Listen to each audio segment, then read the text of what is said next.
with an endangered courier who was being frozen by a new threat, only to arrive finding a large change in the town's leadership. The Frozen had come back as mirror-faced monsters and attacked any they could, infecting them with the cold curse. Astrid, the former speaker, being among the victims. Now all those infected are locked up, and a new speaker has taken over, seemingly in an instant, with a military force out of seemingly thin air, and all the guards falling in line. Through some espionage actions with Tavia's new goblin workforce, some guards have been freed. Kimmy's condition has been stabilized as much as death can be stabilized, and a direction to the southern mountains where a more powerful cleric can be found has been laid. Except we weren't going there, because Indeed, I misled. I'm a liar. indeed. Through some cunning misdirection, Tavia, instead of leading the zealous guards south, has instead pointed them north.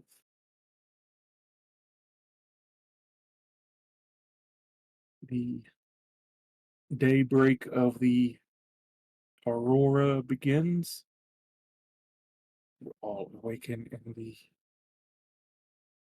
fishery.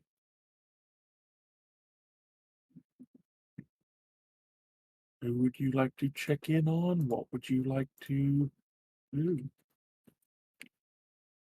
Um, so I think it kind of goes without saying that we really should not be splitting up, especially with all these guards around town that we can't really trust, and uh, we don't really have a really reliable way of freeing our own guards. I mean, I know the chains are really easy to snap and all that, but kind of can't just go around yoinking chains off of guards. At least not while they're awake. Um, we don't have to do it at the start of all of this, but I I have to go see my sister Hattie. I need to see that she's okay. Well, there's something that I have been meaning to do. I've been meaning to convene. So I'm just trying to find a good time to do that. Uh, convene with who? I need to talk to my goddess. Because I have some questions for her. Uh, I mean, you can pray at any point, can't you? uh, um, hmm. How do I put It, this?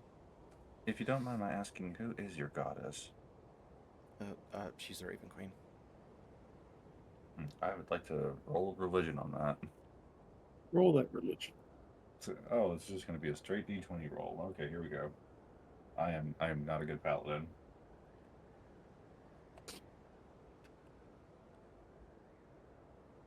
Let me do an update real quick, just to make sure.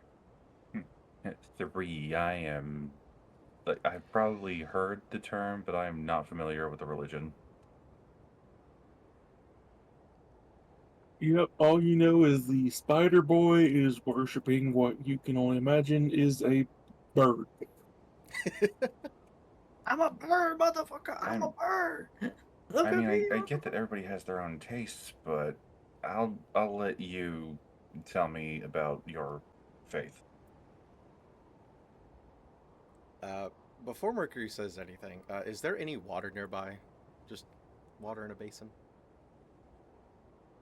Oh, yes. I mean, there's a coffee Yes, I machine. do. I'm not Well, there- putting my face in coffee. I would almost have you roll divine intervention if you were to dunk your head in coffee to talk to your goddess. um, Like, well, I'm truly off to go meet my god. Blah, blah, blah, blah, blah. yeah, Mercury figures that yeah, he'll just walk over to the basin of water and stick his head in. And Lash is just watching for now because it almost looks like Mercury is just washing his face. Unorthodoxly, but just washing his face. Yeah, but he's not pulling his head back up.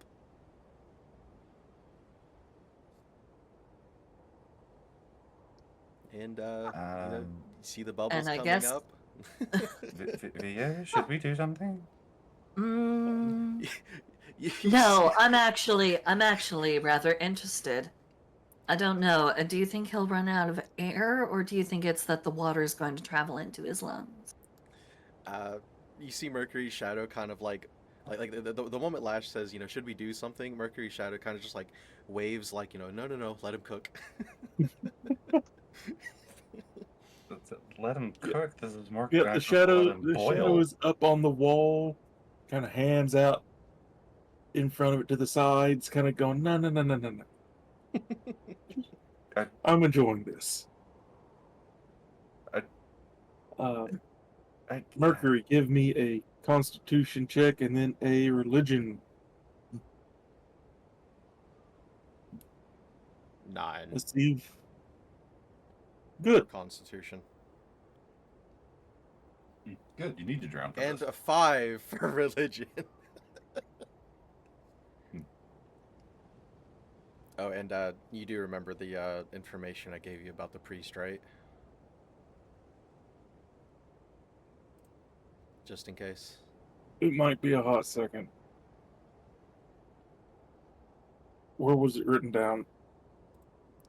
Oh, it's in the DMs. Here, I'll pin it. Okay. Thank you. It's like, wait a second. This sounds like something that's happened a while back. Are you really going to make the man who has the most sketchy internet connection out of all of us scroll?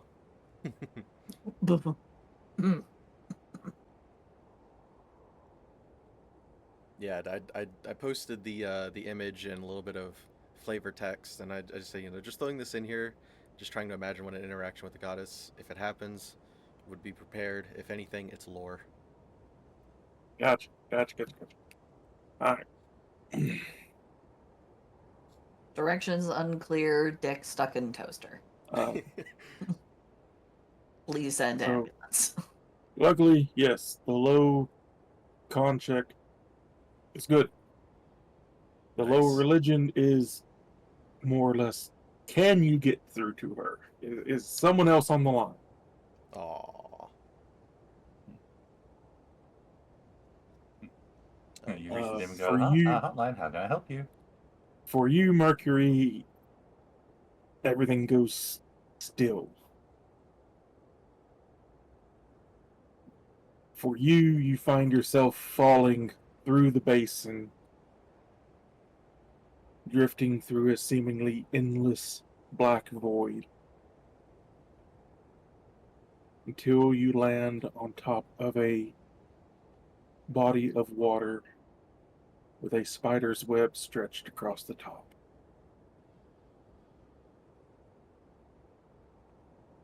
You see, instead of the Raven Queen before you as normal, her form behind a wall of frost and ice. Oh, God damn it. Ugh.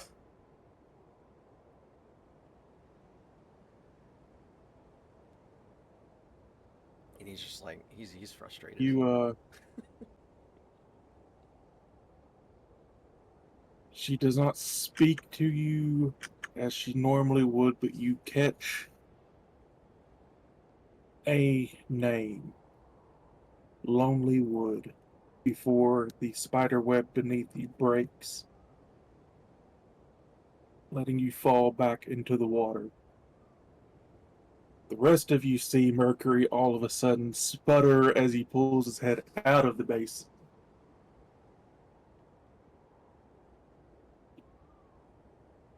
Yeah, as like as he pulls his head out of the basin, he kind of like stumbles down to the floor, but he's in the middle of saying, "Wait, I have questions." And Mercury, are you okay? Because like the bubble stopped for a couple seconds, then you just collapsed. God fucking damn it. And he gets up and he looks like he's about to try again, but he kind of like stops himself and looks over to the other two. Yeah, Lash is already up. Like, no. Once wasn't enough. I'm not gonna watch somebody just drown in front of me. No, that's I take it the convention didn't go well. it didn't really happen at all. Yeah, Also, it's I'm almost like drowning yourself isn't a great form of prayer. out of character too. I'm gonna need you to DM me that because Jake already forgot. Jake already Was forgot. it Lostwood? Just send him DM me, thank you. Directions unclear. Dick stuck in toaster. And also, Nick, Lost you were also wood. wrong. What? You're all wrong. It's not Octavia, Lost were Wood, it's you- Lonely Wood. It's what? Lonely Wood. Lonely Wood. like my love life.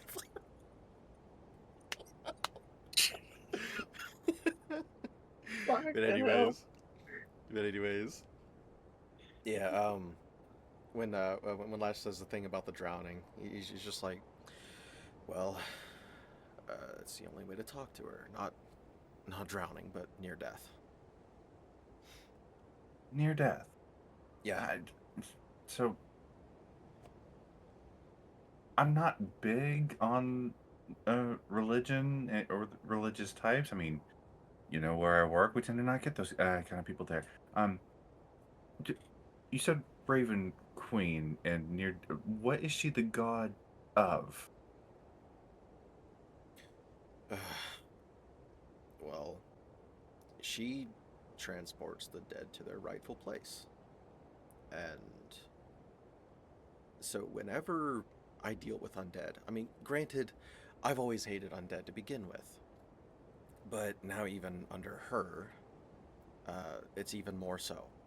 Because if you really want the truth, the questions I wanted to ask her was if Kimmy was even dead, for one, and two, if it would be in her good graces at all to even revive them in the first place. Because as much as I would love to help, she saved my entire race, and she's not one I can go against.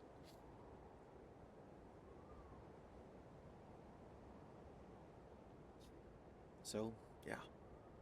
I wanted at least some answers.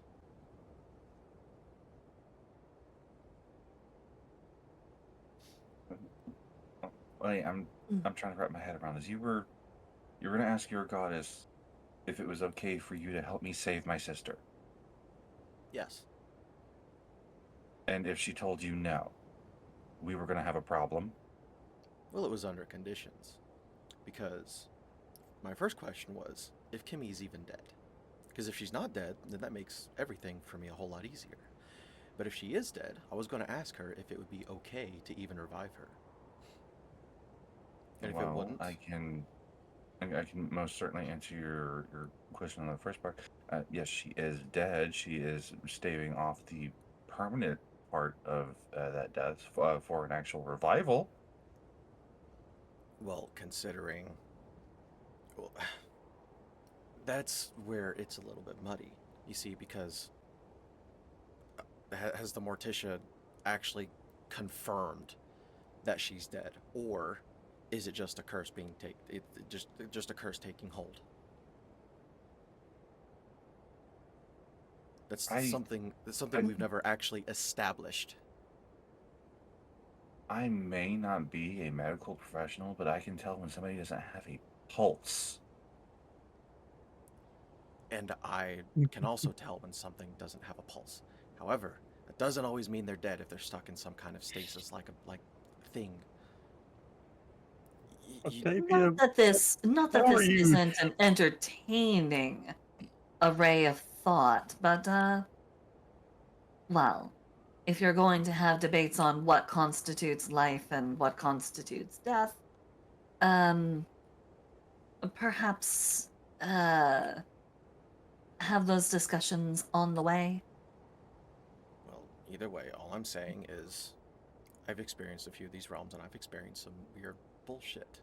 So, her being alive is not out of the realm of possibility. Now, what I was Yeah, going to you say, did find a small bab in a crypt in suspended animation. yeah, but what I was going to say is if you do revive her, if she does need revived, if she is currently dead, I can play no part in the revival process. I will turn a blind eye. However, I cannot stop my goddess from doing as she wishes. Okay, that I'm not asking you to do in the slightest. I'm just saying we're hiring a cleric to do a job. Turn your blind eye, and we will be more than okay. I will not be in the room when it happens. In the If room where it it happens. happens. But that also raises a concern as if the resurrection brings something about. I'm talking, what if when she's revived, again, if she even needs it, that she's not the same person? I mean, that's always going to be a fear with revival magic because we we don't really know what the soul has gone through. You see, like I'm trying to be level-headed about all this because I understand you're grieving, and you want nothing more than to bring your sister back, but somebody's got to be a level-head in all of this. There's so many And possibilities that we can't account for. I have been not necessarily meditating on that, but I have been doing a lot of thinking about how I've been acting the past few days and how reactive I've been to everything, and uh, I am going to be more level-headed about stuff because nobody's going to get saved when people are flying off of the handle. Good, So uh, because our own I am survival is more more centered. important right now, so we can take care of everything that's around us. If we can Um, survive, we can save everything else. right. As for the curse taking effect, that's another thing that I have indeed been thinking about. If that was something taking effect on Kimmy, she would have been more like her arm in the cage down there that I admittedly flew off the handle about. I'm sorry you had to see me like that. It's no big deal. It's not the worst thing I've ever seen. I'm I'm a killer and a soldier. I mean, I've seen people fly off the handle. It's it's nothing. Well, now Okay. that we have gotten concerns and comments out of the way, um, moving from one sister to another, I really need to I need to see Hattie. I need to make sure that she is okay. She's stuck in there with a lot of dangerous people. I don't know what their holding situation is like. I don't know if they've made impromptu cells or if they all just stuck them in the barn. Well, Octavia, you have anything before we go? Oh no, I handled things while you were well, all of you were having your various talks about life and death and all in between. Good. Then no time to waste. The ever-present businesswoman, as always. And I too need to go and have some words down at the down where they're holding everyone. Because I am not going to let this opportunity Astrid pass me by. Okay. Mercury, is there anything else that you need to do? Do you need to take another deep water facial scrub? A deadly nightshade protein shake? I mean, Uh, you did tell them what you heard, correct? Or Sure. okay, Oh, no okay. worries. If Mercury needs another near-death experience and we seem to be lacking water, I can certainly accommodate. Uh, But anyway, let's go ahead and be on our way. yep. I've got And my. as you are on your way,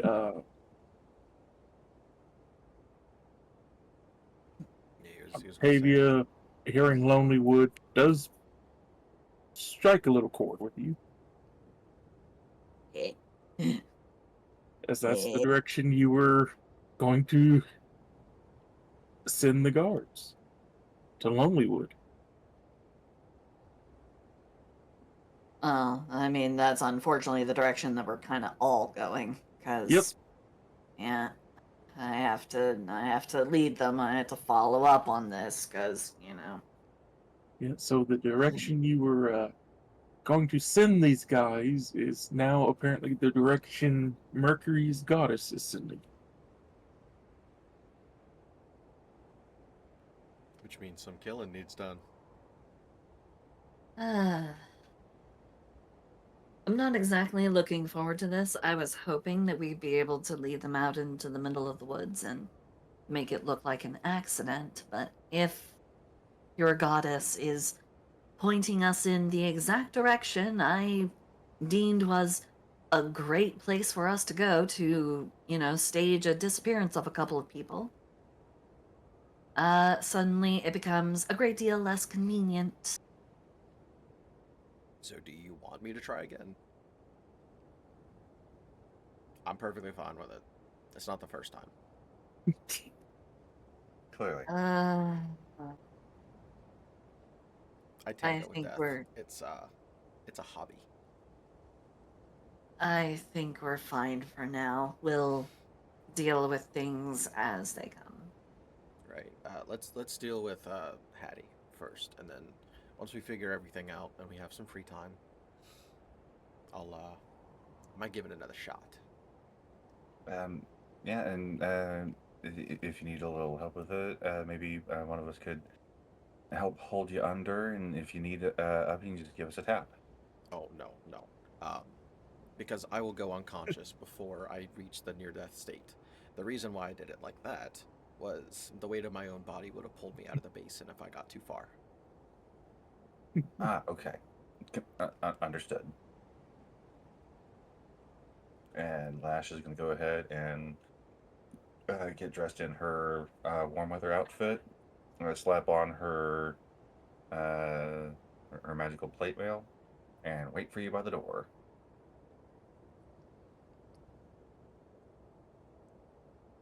Yep, Mercury's ready too. Oh, yeah. Octavia is already fully prepared. All right, we step out into the cold and hopefully not into the face of a fucking zealot. Because those fuckers were scary. You step out of the door and see four plate mail garbed individuals. Almost like they never left, even though you know they did. Good morning, gentlemen.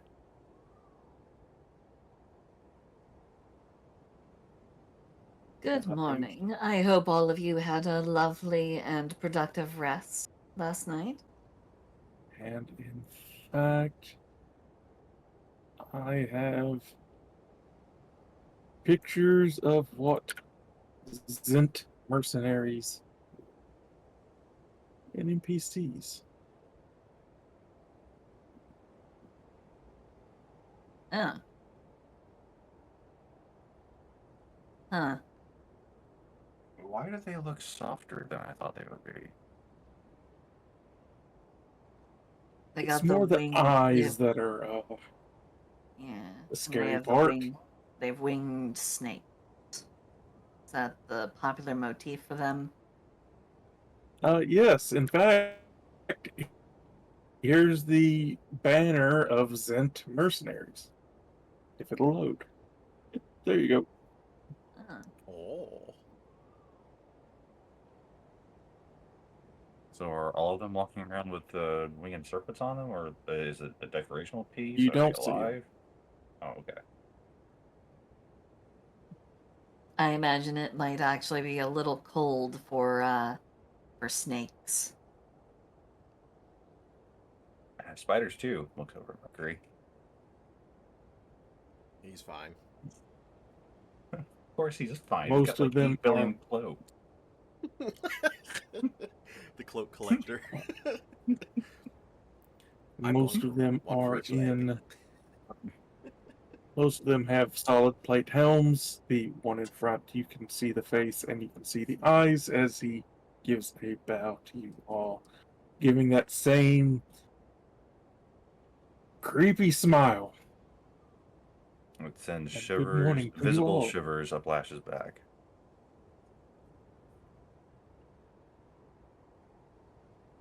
Good Well, morning, my friend. we have only a few little bits of business to attend to before we depart to go up to Lonelywood. So we shan't be too long. We can meet your men over by the gate if that would suit you.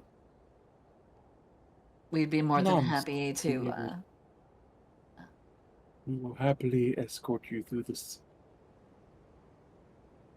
I see. Thank you. Hello, kitty cat.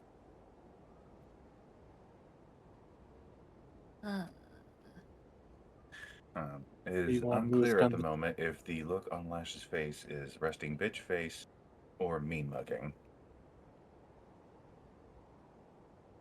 the one in front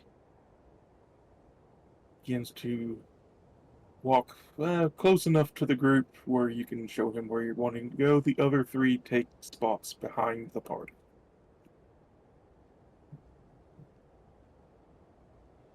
We make our way as best we can toward where I assume that we were told, I believe, where they were kind of keeping everyone who was infected all grouped together.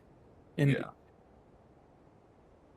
Yeah, that's why Lash was concerned that they just stuck everybody in a barn.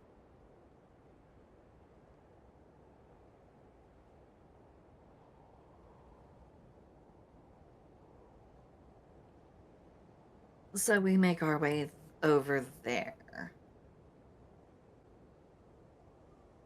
you see some fires built up in the road out front of the building. You see a mixture of Zent mercenaries and town guards standing around the building. All the windows have been nailed shut, and a crude hatch has been cut in the large front doors so that it can be opened to talk to those inside.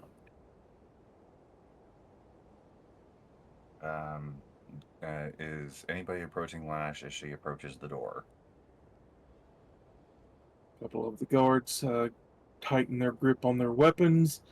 They point down to the ground. You can see a pile of stones that have been formed into a kind of half circle in front of the door, telling you not to step past the line as he takes the butt of the halberd and whacks it against the door. The small slit opens up, and you can see the half iced over face of Astrid peering out through the door. Astrid.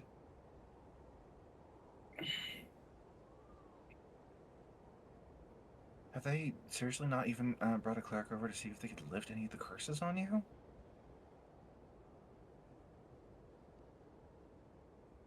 She looks out at you, scans the group. Cleric's in here with us.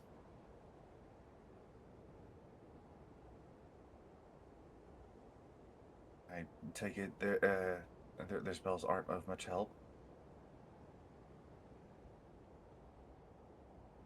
It's been slowed, but still progressing.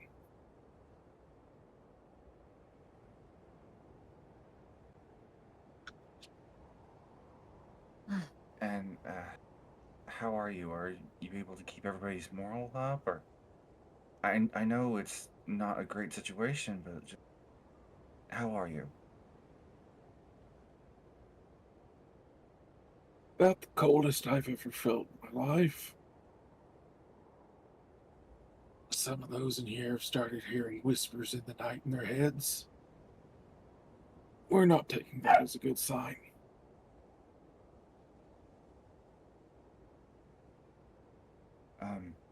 One of my sisters was apparently caught in the attack. Have you seen Hattie?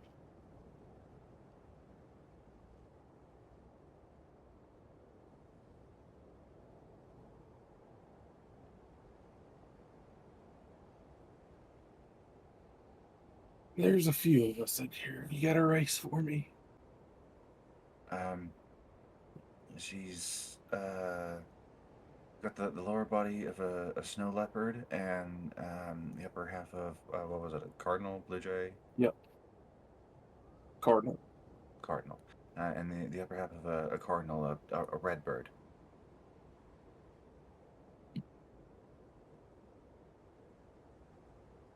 Well, I guess technically she would be brown because females are dull colored in the wild for whatever reason.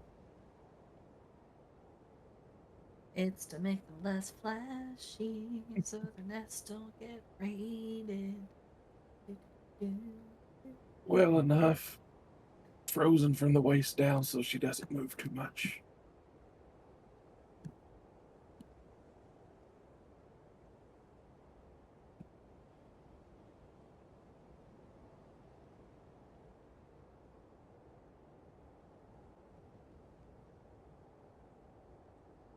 Out of character, I'm just going to point out that's kind of ironic having the lower half of a snow leopard being frozen solid.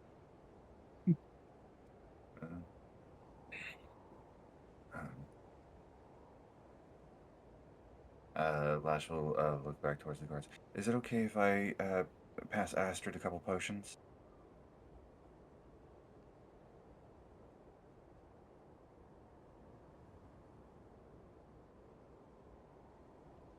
The guards don't respond, but the Zint mercenary that is standing with the guards comes over. He holds out a basket. Glad to hand over what you wish. Um, I would like to give Astrid these two long rest potions, please. And she'll put the two potions in the basket. Why not just give them to her instead of them? Because they don't want me to get too close. It's a security thing. Uh, Um, Judging by the distance the stones are on the outside of the slit, it looks like it's to keep you from arm's length. Can I roll an right. insight to see if the guard actually intends to give them the potions? You don't even have to. He does take a long rod with a hook and reaches it over the line towards the door. It's pretty clear that nobody is to get within clawing distance of that door. Gotcha. Astrid, those are long rest potions. They should help keep you not necessarily well rested, all things considered, but sharper than what you would be in these trying times. Can you please tell Hattie that I'm trying, and that I love her, please.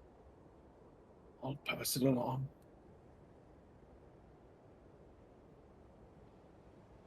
Miss Stay Rolfe. strong.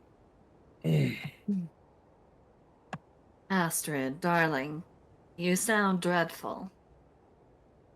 I thank you for noticing.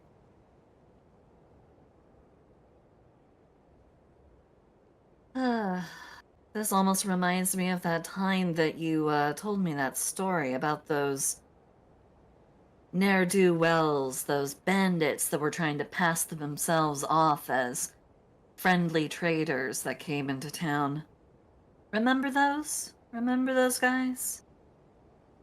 One of them pretended to be an official who, he said he was some sort of provincial representative of some kind.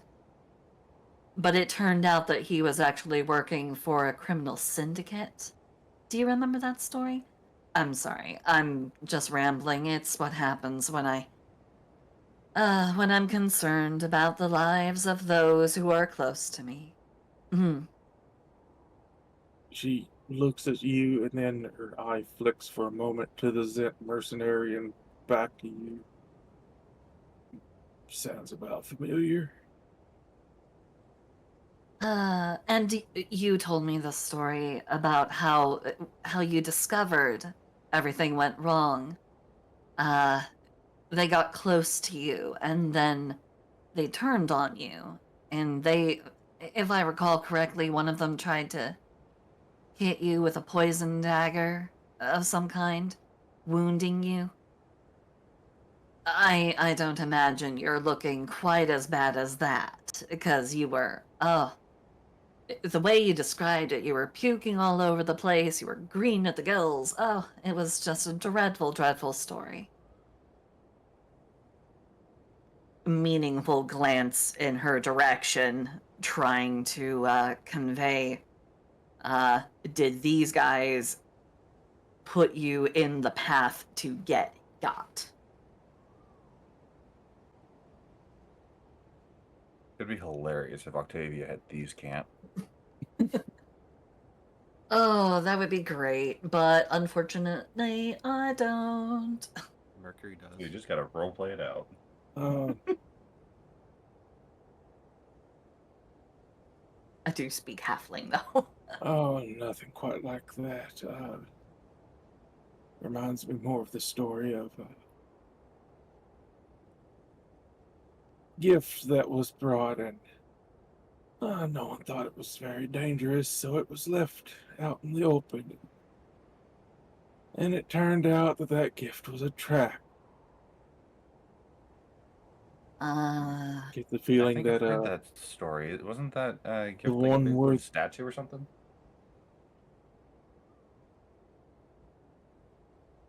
I think it sounds was, what I think it was she's a story about. Anyway, sorry. Go ahead. pretty much what she's conveying is the messenger who had brought Arl's demands. The messenger's body was being kept in the speaker's house. As a friend of Astrid, she was keeping her close, hoping Yes, to get her treated, and the messenger came back and attacked.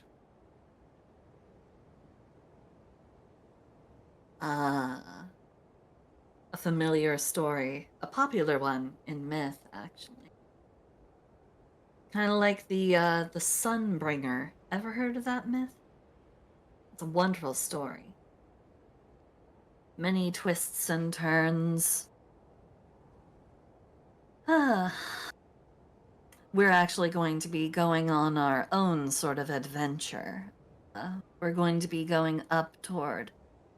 We're actually going to be heading on our way up toward Lonelywood, why do I keep forgetting the name Lonelywood? It's such an easy name, and I keep having to flick back to the map to remind myself we're going to Lonelywood. You keep thinking of the So Lost Woods from Legend of Zelda. I even made a joke about it. Her Where unfrozen eye kind of widens a little bit, looking at you. Lonelywood, huh? indeed, I mean it is the best direction to go. Trying to subtly indicate to her, even though I know that it would be a stretch, but basically, you know, trying to indicate. Actually,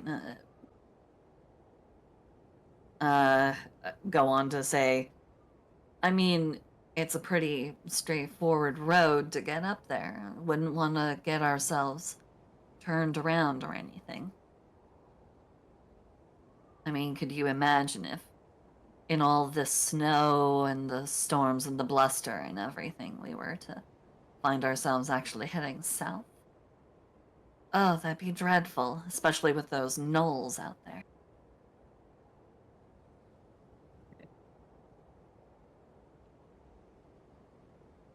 But we are going to be doing what we can to try and fix this situation. Don't worry. We will get around to helping you as soon as we can. Just do your best to well, I would suggest maybe rubbing your toes to try and keep them to try and keep the frostbite at bay, but given the current condition, I fear you may accidentally break them off. So, think warm thoughts, darling. When you get to Lonelywood, tell Nimsy, the speaker, I said hello. We won't speak anymore. Tell her I look forward to getting some of those cookies next council of speakers meeting. Will do. And Not to worry. if you would,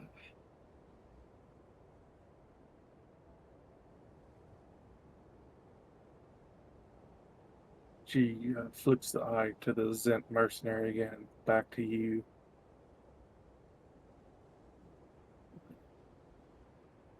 Just tell her the Chimera is trying to get a new head.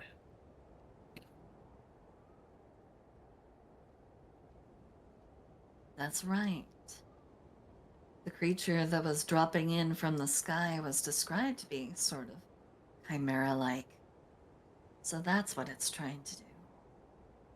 Understood, darling. I will pass on the message. Don't want anyone to be caught unawares.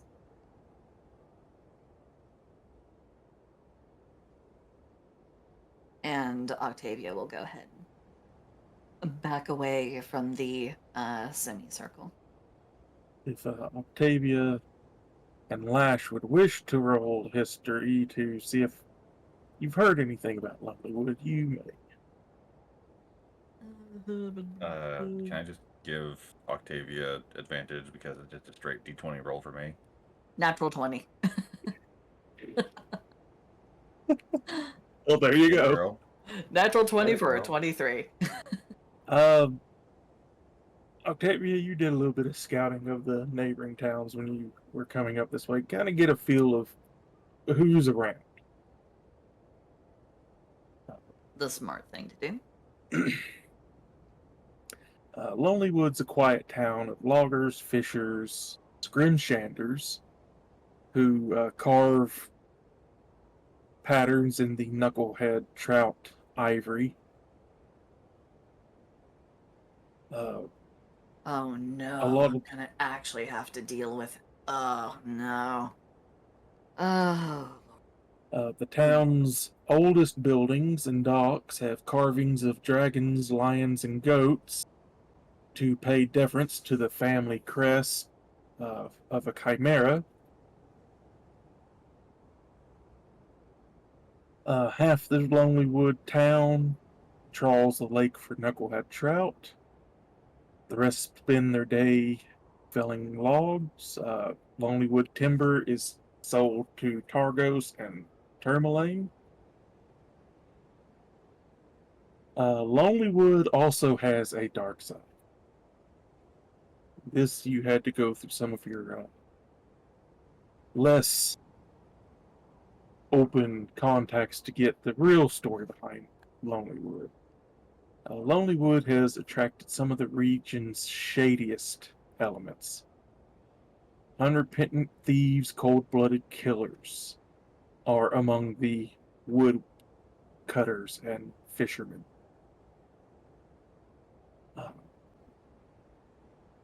Criminals and miscreants are attracted to the area. Lonelywood is not a place where folk murder each other in the street.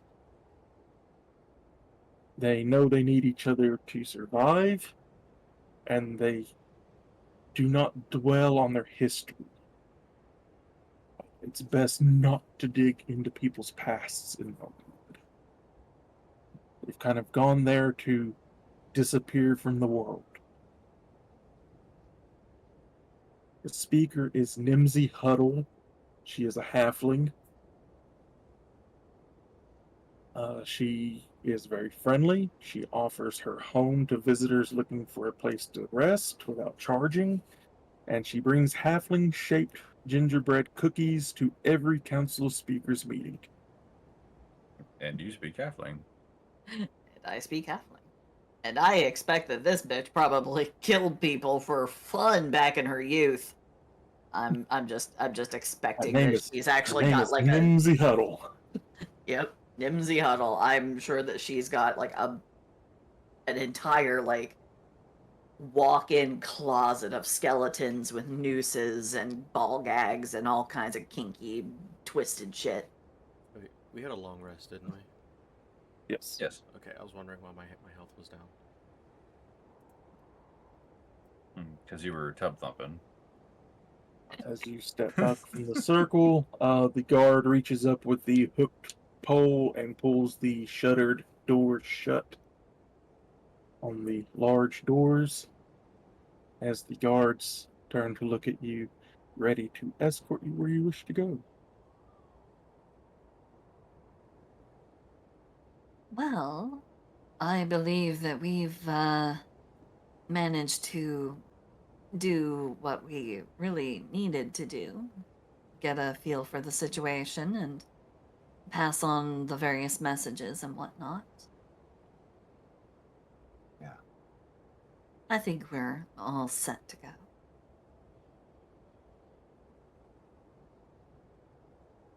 Mm-hmm. They give a bow, following you towards the gates. As you get there, you are presented with your axe-beak mounts. There is also the dog sleds.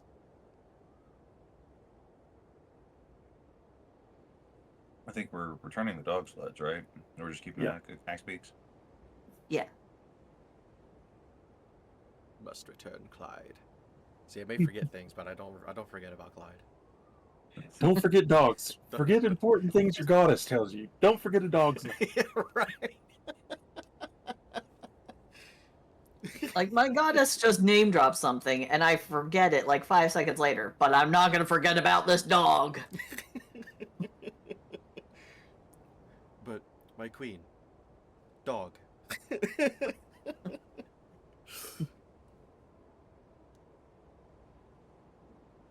Probably going, oh, why did I save these people?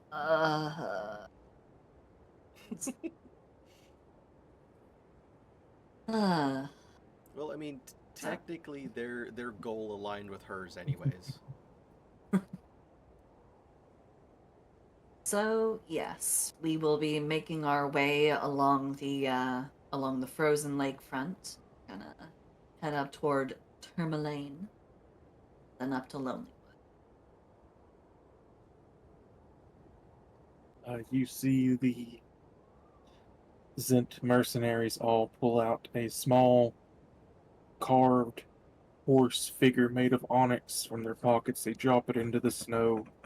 You see black smoke rise from the snow and form a black riding horse. I didn't realize that they were going to be riding the nightmares from Rise of the Guardians. They mount up, the one guard taking his place near whoever is leading, the other three, as always, follows up at the back of the group. Getting more familiar with cold and chilliness going on, so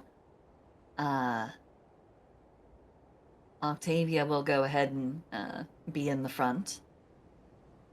I did pick up that extra level in Ranger recently, so feeling capable and robust.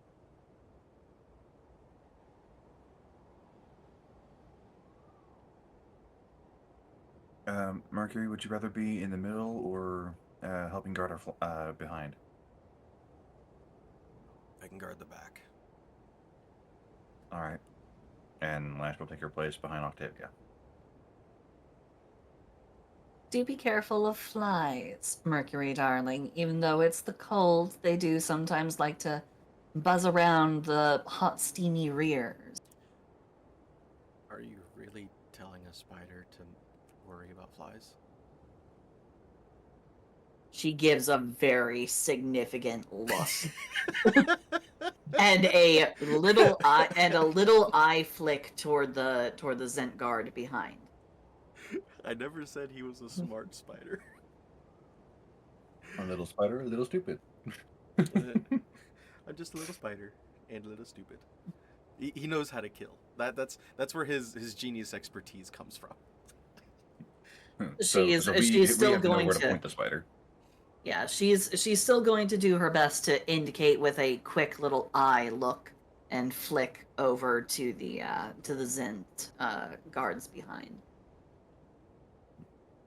Even if the flies aren't biting now, they may bite later, so just keep your eyes peeled and do what you do best. Gotcha.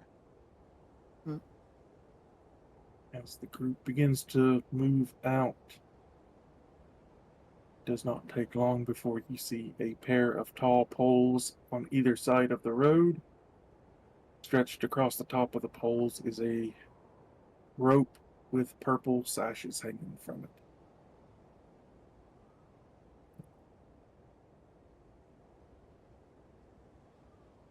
Other than that, free to go. What is the significance of the rope?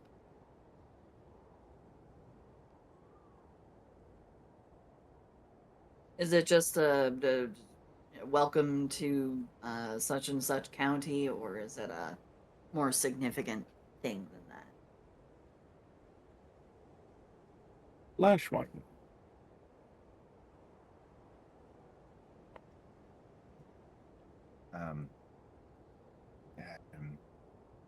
For this particular trail, it just means that the Dancing Bear guides have been through this area and have deemed it safe to track. Environmental wise, there's always going to be the chance of animals and monsters still there, but we don't have to worry about an avalanche if we take the paths that are marked with the purple sashes. Ah, well, that's delightful. Good to know we won't have to worry about getting buried out in the snow. Because that would certainly be a very chilling end. Wouldn't you agree, Lash? Always. Firstly, does Sab remember what the actual colors mean? No, I think there was something to mark things that haven't been checked. Yes, It's been a while. I've been dealing with a splitting headache. Not a problem. Safe trails are marked with yellow. See with the yellow. Okay. Unsafe are marked with purple. Oh Okay. boy! So I will give like a wink, wink, nudge, nudge to Octavia whenever I say that the purple was safe. Because maybe I want it just to be like, yeah, we can take a purple path. It'd be just fine. They're not our problem anymore. The Dancing Bear Guides are a group of semi-adventurers in the area that travel the roads between the towns and mark the paths as either safe or unsafe. Safe Remember- basically means one of the guides has walked the road, has cleared avalanches, but there may still be monsters. Purple, it has not been walked. They cannot guarantee any safety of anybody walking the road.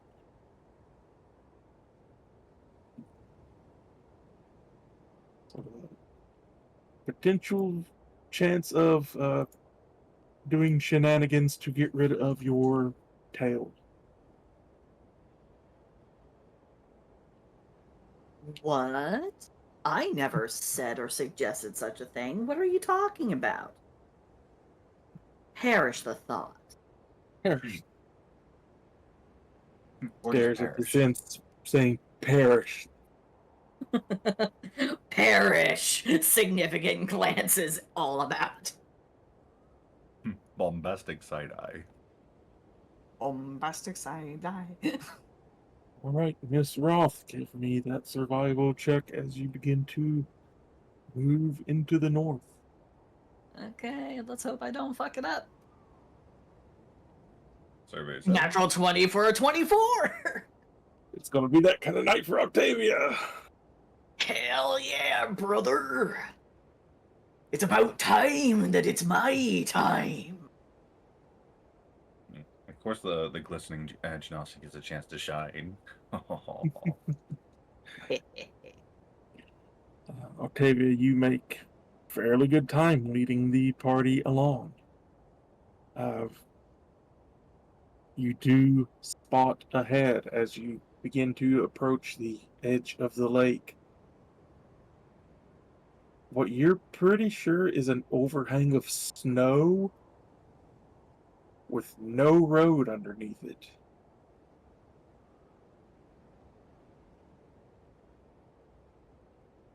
Snow That- with no road. Basically snow that is piled up against the side of the road and made kind of a ledge of snow hanging over nothing. Something you would see in a Wile E. Coyote cartoon.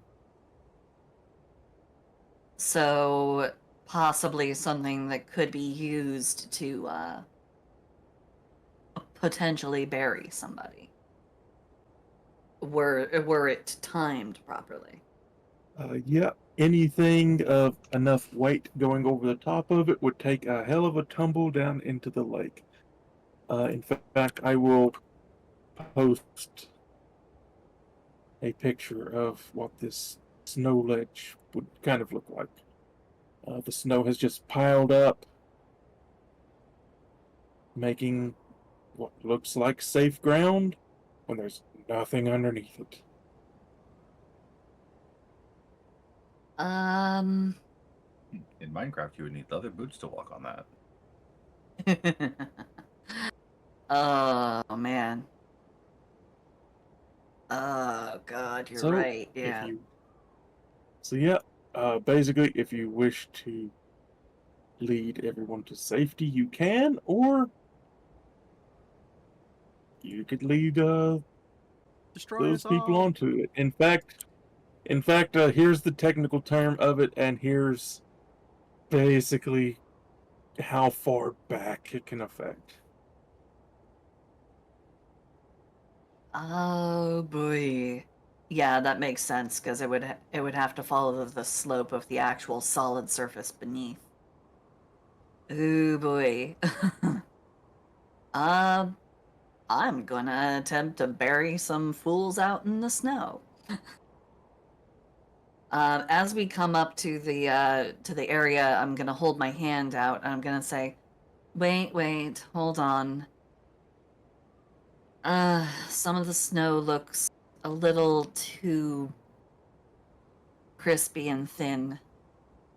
We should probably distribute ourselves as we pass through here. It doesn't normally form like this unless there's a void under the snow. So there's probably some little trench through here where the road is supposed to be. If your men decide to, if your men could maybe space themselves out, maybe split, so then we don't all fall into the same hole in the middle of the road.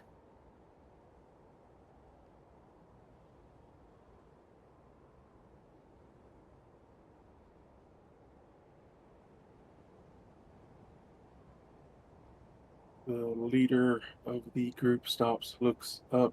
He doesn't seem to notice what you're noticing. Kind of going by them not being from snowy regions.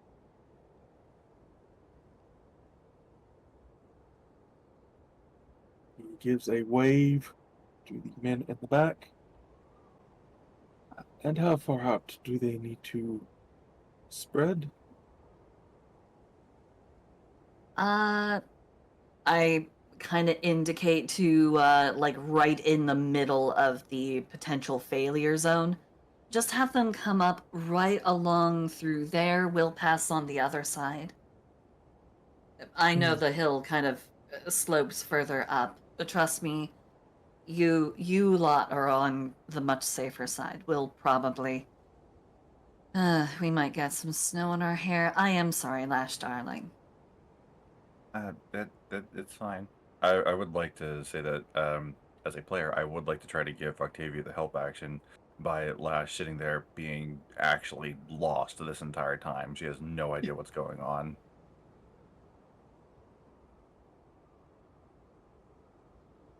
She's just as lost as these other dudes.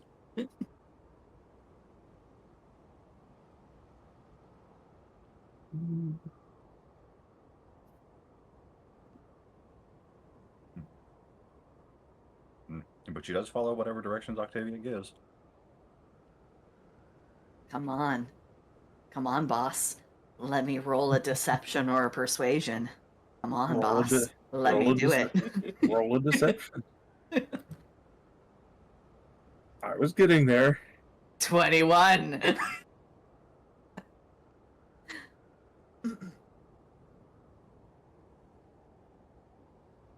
Oh, but I am being provided the subtle help action, correct?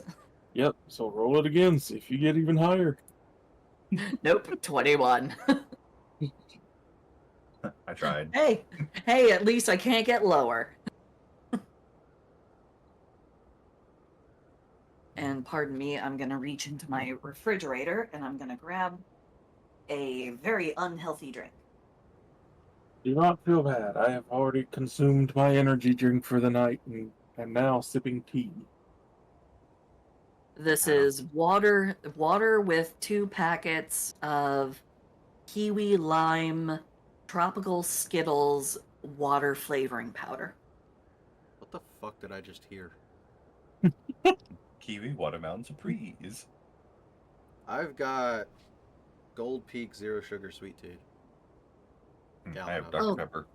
Oh. Pepper. Yeah, and I have already told my wife that if I ever fight her on trying to take caffeine in order to get rid of my splitting headache, that she needs to slap the shit out of me and not hold back because this has cured my headache. It was a caffeine headache the entire time. It's always been a caffeine headache for me. I don't know why I keep trying to put off and just suffer. Mine has been a 40 to 60 degree temperature shift in 24 hours headache. Mine's been a humidity change headache. But do you not like Zero Sugar Sweet Tea or something? Huh? Were you doing the gross ew sound for the tea or the No. Dr. Pepper? No, the drink that I drank, which Oh. is it's tropical Skittles water flavoring. And this The cadence that particular you stuff was for kiwi lime. So The it's cadence that you had disgusting. for that was like the spell from the train in Harry Potter. Sunshine, daisies, buttermellow. Buttermellow. perfect. Yellow. Yeah. But yeah, it was it's not a great it's not it's very sweet. it is like eating a handful of Skittles. Ew. Super sugary. It's Skittles without all the chewing. So yeah. But yeah, I'm gonna try and indicate and like kind of guide the guys, the soldiers along a path. I'm gonna be very particular. I'm gonna be like, I will even use shape water, if I may. I will use shape water to change the color of the snow to make a line. To yellow. to make And, a red dotted line right along where it's quote unquote safest for them to walk. How subtle is the shape water spell? It is a cantrip, and it is somatic components only, so it only requires a hand gesture. Wanted to But use I'm gonna make a sort of a display out of it. I'm gonna make a dotted red line for them to follow.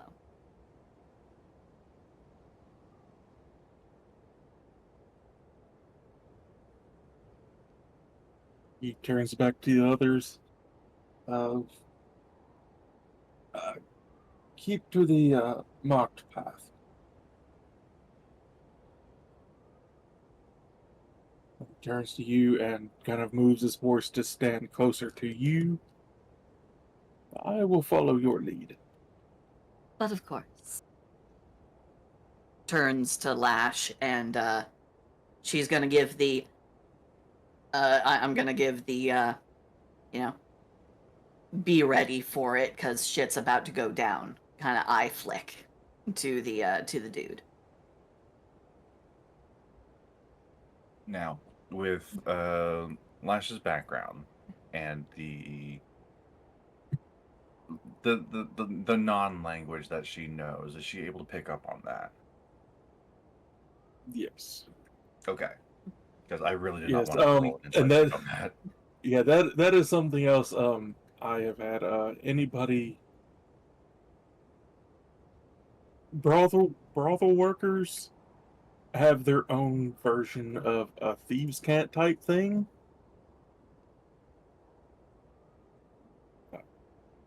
That would be up to Lash to share later if she ever wishes, but It's a bar signal.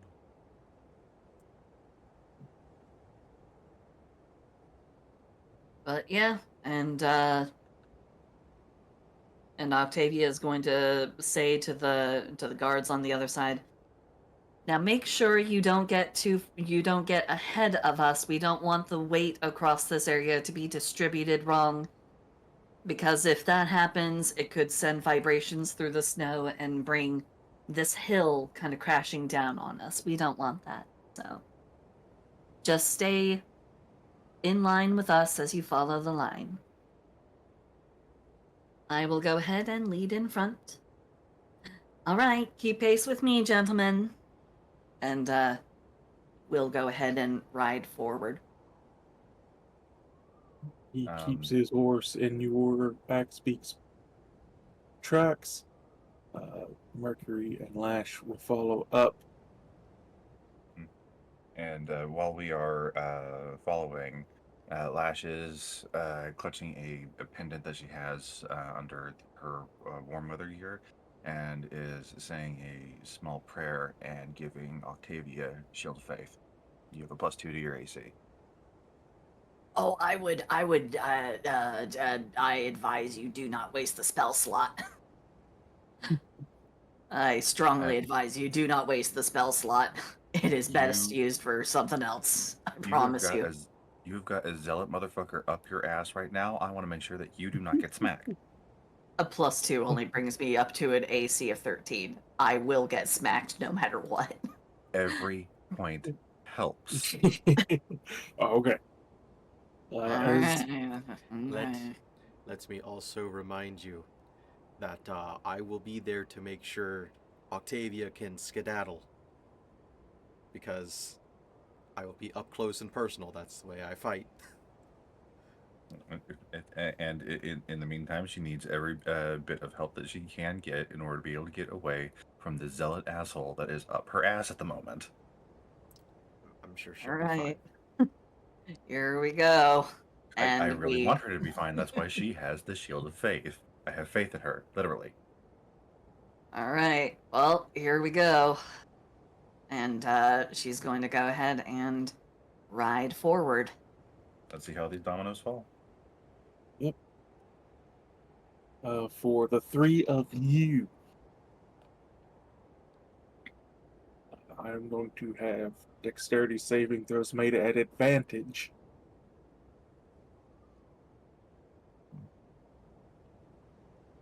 Natural 20 for 28. 17.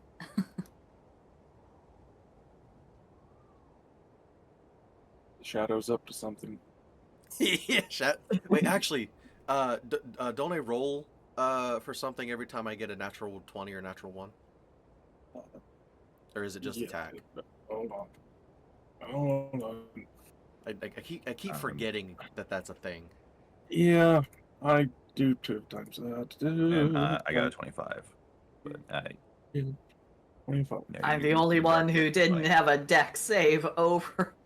God damn it. I'm the not so dexterous bard.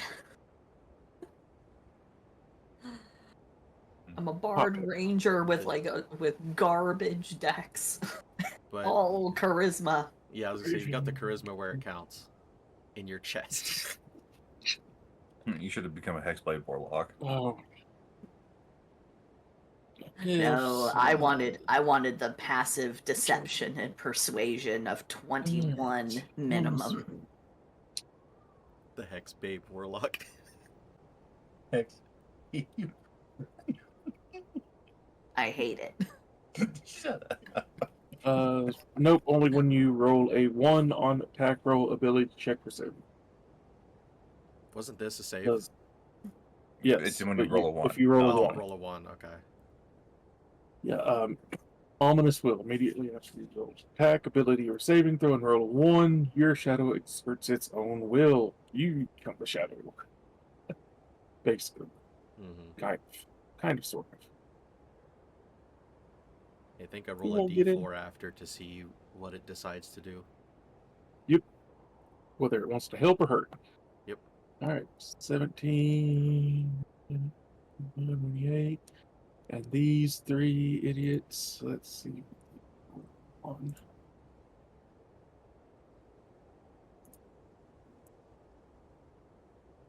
Now, the 3 idiots, would they have disadvantage because they're in heavy armor? Oh, well, they already had disadvantage because they've been lied to and sent into danger. Gotcha. They are literally following the red ticked line into the danger zone. I don't think there's a whole lot more disadvantage I could have imposed on them. Shy of like very rapidly changing the like shape water to turn the the snow into water right below them and just like drop them. Which that is a thought.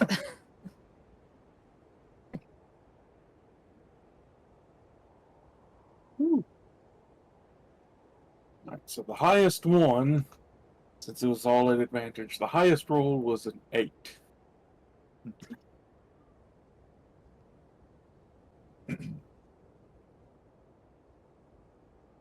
So as you begin to, the only one who's not specifically in the danger zone is the one who's right up your butt. Okay.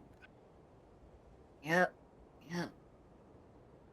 But as you all make your way over this harsh little natural trap, which if the Dancing Bear guys had been through, they would have collapsed this,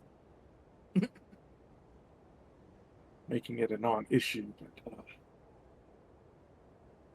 you hear the very distinctive sound of breaking deep snow.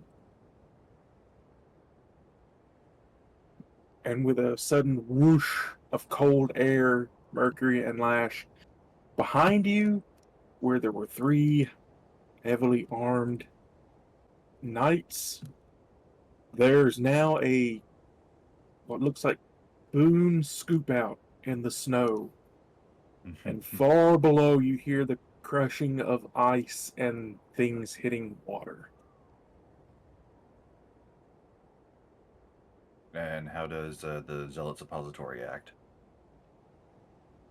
He turns back to look at where the men were, turns back to look at you, specifically Octavia, and gives you an insult that, well, I'll let you determine how it makes you feel. Uh,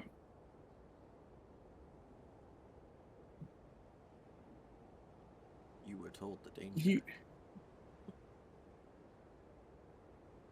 in fact, I'm kind of actually glad you're not exactly streaming, because it's not a kind thing he says to you. It's fine. Go ahead. You daughter of a abomination loving whore. As he draws his sword. All right. One moment. I need to look at a thing really quick. Hey, Mercury did just say you were told the dangers. And you were told how to avoid it.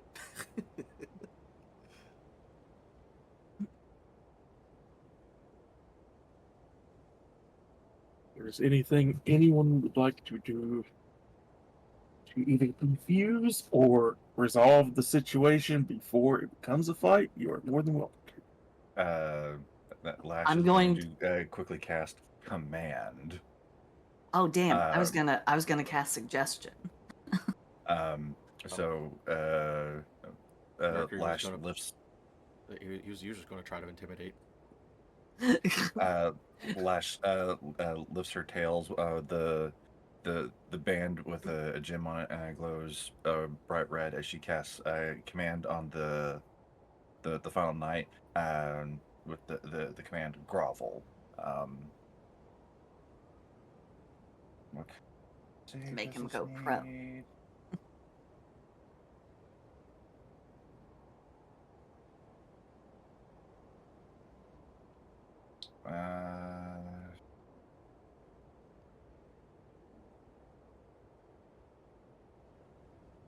Wisdom saving throw. Wisdom save. And with my bracelet of the devout, my save is actually +1, so my save DC for this is 17. Hopefully these guys are not wise.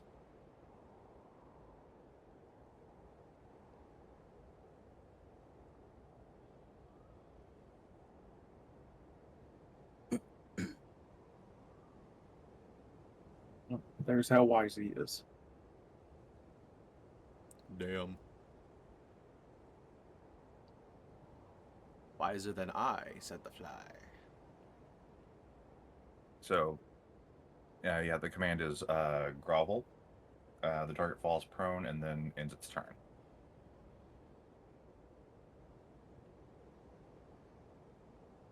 Does he throw himself from his horse? I don't think he'd have to throw himself. He would just have to use his movement to dismount and then go prone. Yep. Dismounts to his knees in the snow. The 3 of you all get a turn before he does.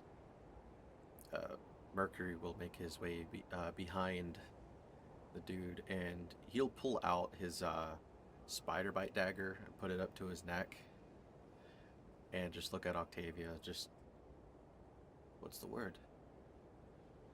Lash will run up and take the soldier's weapon. Because it was a halberd, right?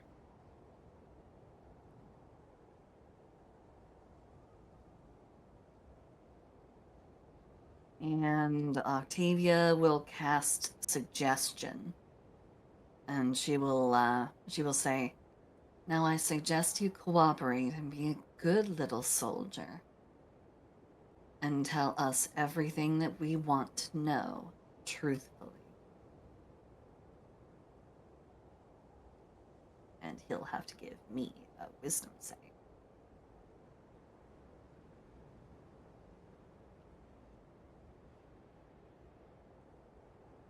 And by the way, Octavia, what is your lovely save DC again? Because I know it's bigger than mine.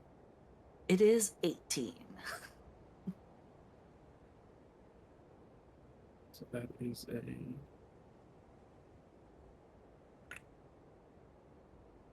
wisdom save on that as well. Yip, yip, yip.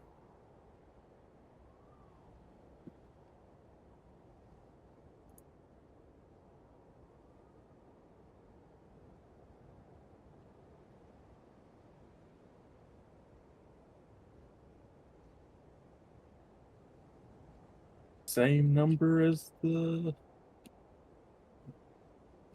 command.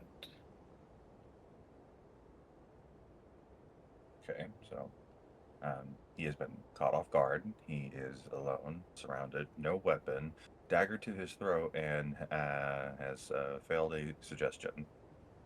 So for Yep. the next 8 hours, he's going to be a good little soldier, and he's going to tell us truthfully everything that we want to know, as far as he is able to tell us.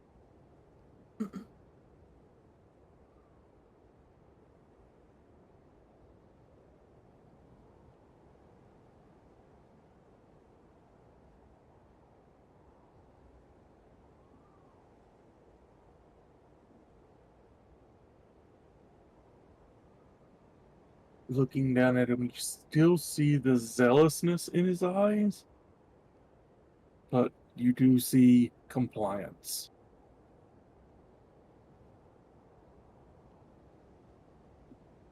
And what would Now you then. wish to know? So many things. Now, while your compatriots are down there freezing to death in the water, what I want you to tell me, did your men or the replacement speaker have anything to do with the messenger who was sent to Astrid, who then ended up being the one who attacked her and infecting her?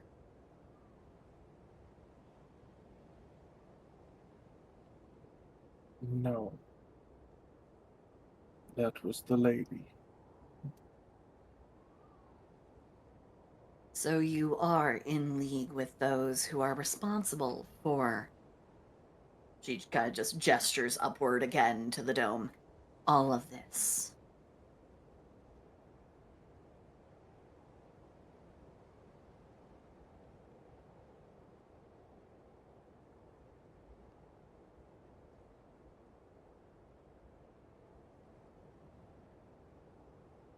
Do not know if this is her doing, but it is her will.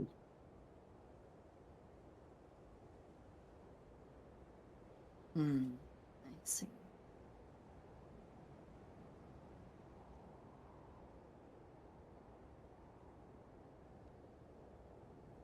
What were your orders as far as leading us to Lonelywood? Because I don't imagine your glorious leader was actually being so kind and generous, given that he definitely knows I'm not human, and neither are my compatriots. So you don't actually have any respect for us. You would just as happily see us die in the cold as any other. What was it that was painted on the back of my office building? Ah, right. Subhuman filth. Mhm. He looks at you and then to the others. You're close enough to human to be saved. Are you sure about that? And Mercury just like he kind of He moves his then head a little bit forward. he then looks back to Lash and Mercury. Mercury has all of his But legs you, wrapped around the dude. but these two are inhuman filth. Yeah, that's the good stuff. Keep it going. As for what we were to do, I'm hearing there may be a way to bring warmth back, Master Nerith. Thought this could be a good way of leverage. Give him Ah. some more chips on the table in this game he is playing with the lady. Oh, oh. We were to Delightful. escort you, claim this, whatever it is you were being sent to find, and bring you back. But to make sure that this ended up in the hands of Speaker Nerith.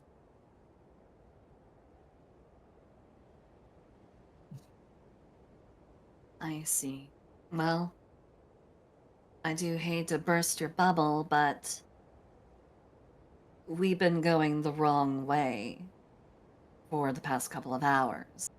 If we had actually been going the right way toward what we were really looking for, I would have taken you into the southern mountain. But, well,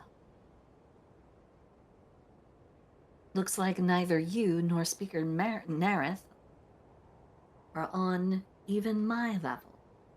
So I don't know what game you all think you're playing, but I think it's on the same wavelength as a child shoveling its own turds into its mouth.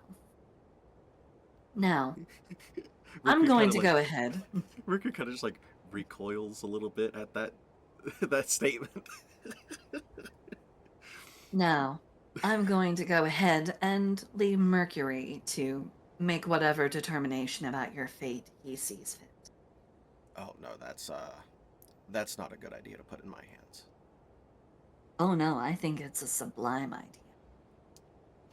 All right. And yeah, Mercury's gonna take a bite.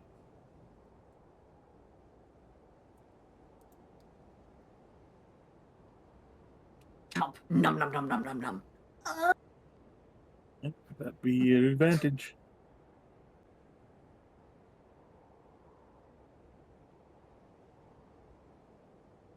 $18 for, let's see,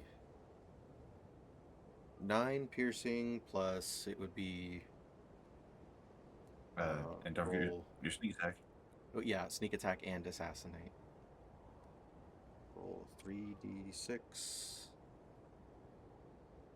for 8 more, and then where's the assassinate stuff?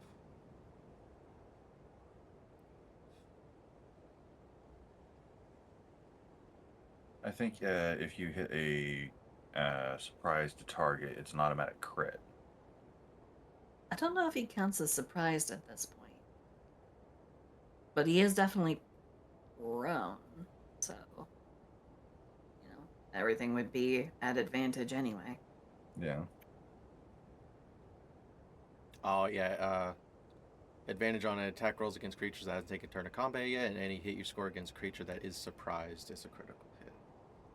So, yeah, it wouldn't apply. However, I mean, we got the heckin' drop on him. DM. all the also an extra 2d6 for the venom. So it'd be another 4, and he needs to make a Constitution save. Let's see, 8 plus proficiency plus Constitution, so 8, 11, 14. He needs to make a con save to beat 14, or else he will have to double over in pain and be incapacitated, so all of his attacks will be at disadvantage. That is 9. Total damage is 20.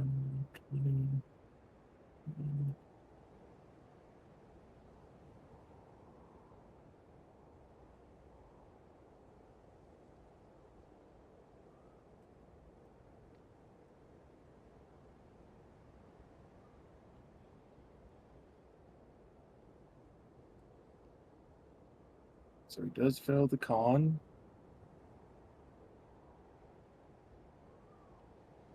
And it says, the way this was worded, it says, this effect can be canceled by passing Constitution saving throw at the end of their turn.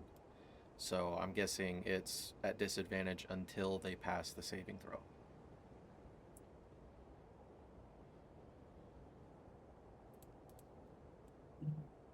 And he is officially the first victim to be bitten by Mercury to actually have the venom take effect. Hey, that's pretty good. After 2 whole campaigns? Yeah, that's pretty good. All it took was for the man to be commanded to get down on the ground, be told to be a good little soldier and tell us everything he knows, and for Oh, you no. to crawl onto his back and hold him like just like hold him down in the snow. It basically just took, him not being immune to poison and venom like everything else was. That would also do it. But yeah, so the total, let's see, 9, 17, 21. 21 damage.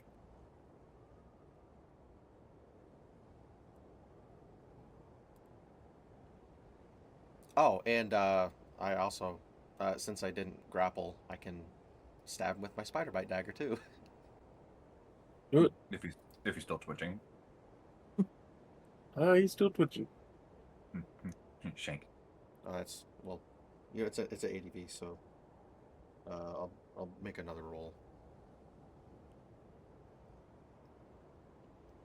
Okay. Wow, I'm glad it's at advantage. So it'd be, yeah, at 11 extra damage. Sneak attack 30. only applies once, right? Yes. Yep.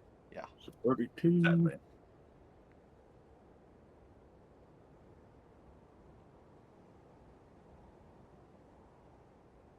He's nearly dead. He's on the ground spasming. He does look up.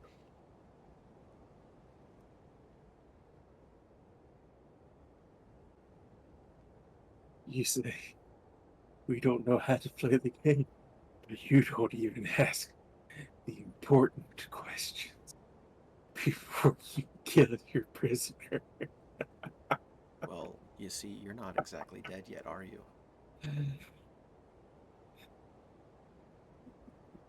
Oh, darling, I you're will misgauging what I already know. I asked you what I was curious about. Everything else is ancillary. Because you misgauged us. You misevaluated where you stood. I only asked what I wanted to know. More or less to assuage my conscience before I do something terribly uncharacteristic of myself. Mercury, darling, will he be able to move very much if you were to get off of him? He might be able to move a little bit, but he won't be a threat.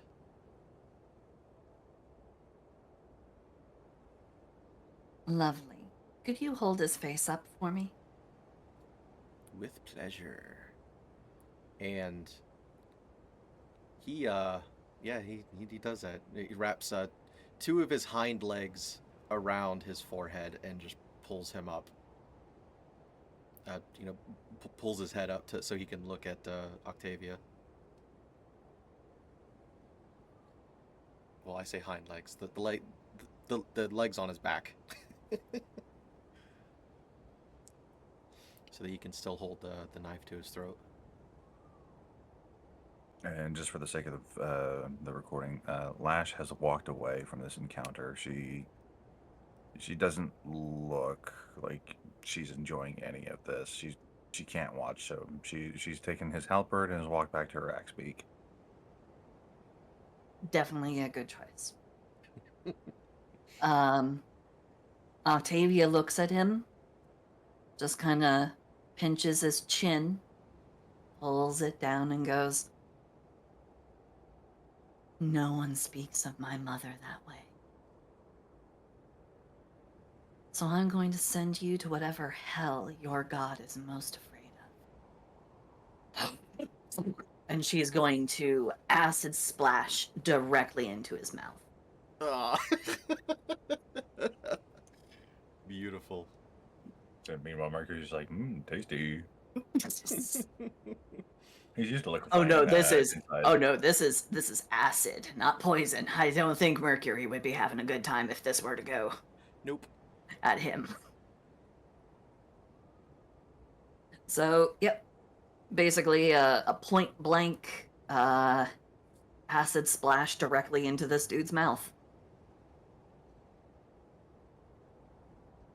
And I imagine because he's prone, he would automatically, like, he's prone and restrained, so I think that's like an automatic fail for a dex save.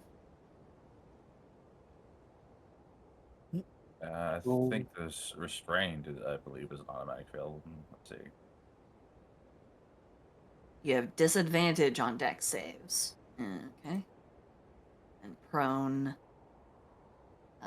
Nothing really affecting his dex saves, but yeah. I mean, he's prone, he's being held in place, his head is being held still. I don't imagine he can manage a dex save at this range. Yeah. I mean, we could always see what the dice want to say. That'd Shadow is be giddy. so that's going to be 5 acid damage directly into the man's mouth.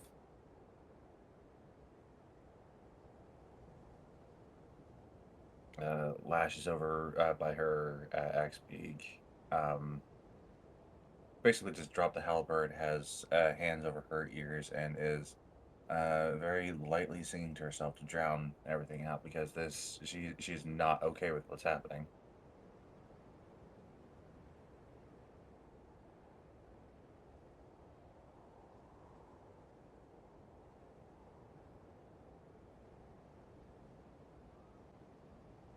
That is Mercury's turn. That is Octavia's turn.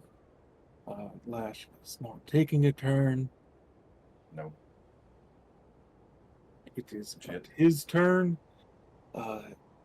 He grins and bites through the pain as he stares up at you, Octavia. You see that zealous fire still there in the eyes.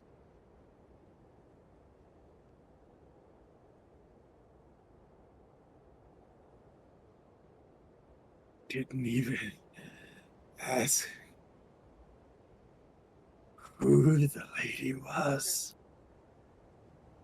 He tilts his head back further. You see a brief bit of movement in his robe as a snake's head emerges and bites him in the throat.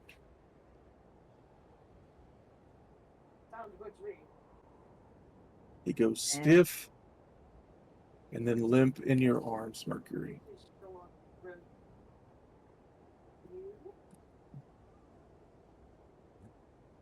He kind of chuckles a little bit. But I already know who the lady is. I've seen her in person, you fucking idiot.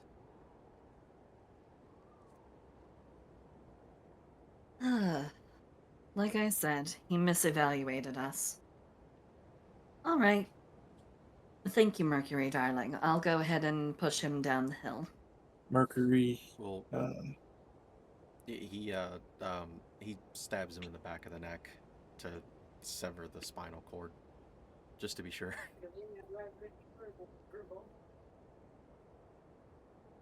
Mercury, you feel a tugging at your shadow.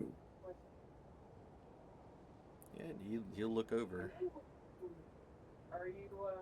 Your shadow is very over exaggeratedly pointing towards Lash, and then doing the arms out in front of him, waving back side to side, just no.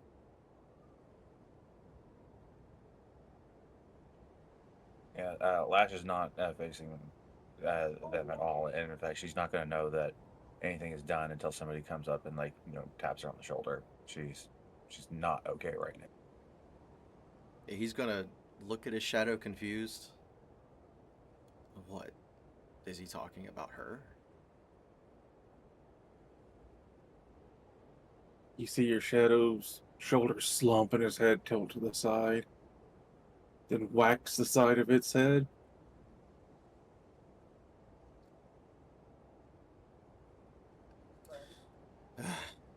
Communicating Ac- with you would be a whole lot easier if you had a fucking mouth. Could always ask him to try and draw letters in the snow. All right, Eve. Wait, can you do As she that? be- could always gesture at the shape of letters to try and write. There are many different forms of communication, darling, especially for those who are non-verbally able.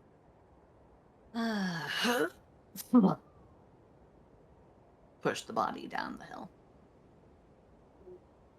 Well, I'm still discovering what he can and can't interact with. It's difficult since he likes to play pranks on me all the time. And just have him gesture what letters, like write them in the air. It should be simple enough. You see the Okay. shadow kind of get down to its knees, raise its hand up dramatically, and stab a finger down in the snow. You see the tiniest indentation in the snow. Mercury opens all of his eyes a little bit. He goes, "All right, now we're getting somewhere. I will. I'll let you write out your message." He sits there frantically raising his hand, kind of like how you were doing after your coffee trip, stabbing at the floor. He writes out "not okay" and points towards Lash. After Oh. after Octavia's already pushed the body down the, down the hill to let it go run into the water, she's already making her way back over to where Lash is. Yeah. Mercury kind of like he nods, as if he understands. Oh, I get it. Yeah, she's not used to this kind of stuff, is she? You then see your shadow looking. He's kind of slumped, like he's exhausted before he falls back into the snow. It looks like he's breathing heavy from writing out that tiny message. He's like the ghost from Ghosts that can poke stuff, but it takes a lot of energy. Yeah. Yeah. He'll walk alongside Octavia up to Lash. Uh, Um, as Octavia you all will just give a little tap to the shoulder. Well, I was going to say that as you all approach, I don't necessarily have a song picked out that she'd be singing to herself. It isn't primordial, so Octavia would be able to understand it. But the thing that I would like to point out is that as she is singing to herself, she is crying.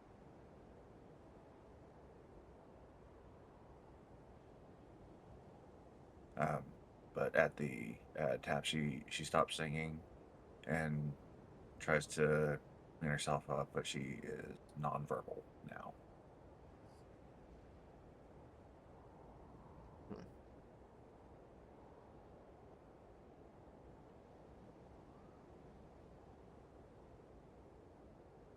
Apologies for that, Lash, darling.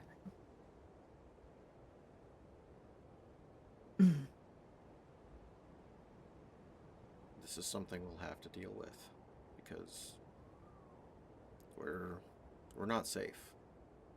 that everything around us is a battlefield now. Sometimes you have to be cruel, or you will die.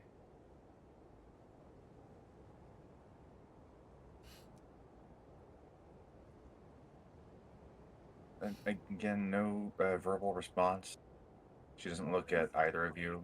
Just kind of looks down at where she threw down the halberd, and then gets on her axe beak and waits.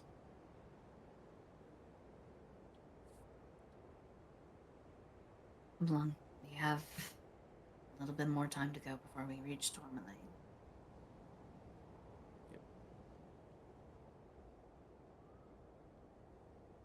Mercury's ready to go.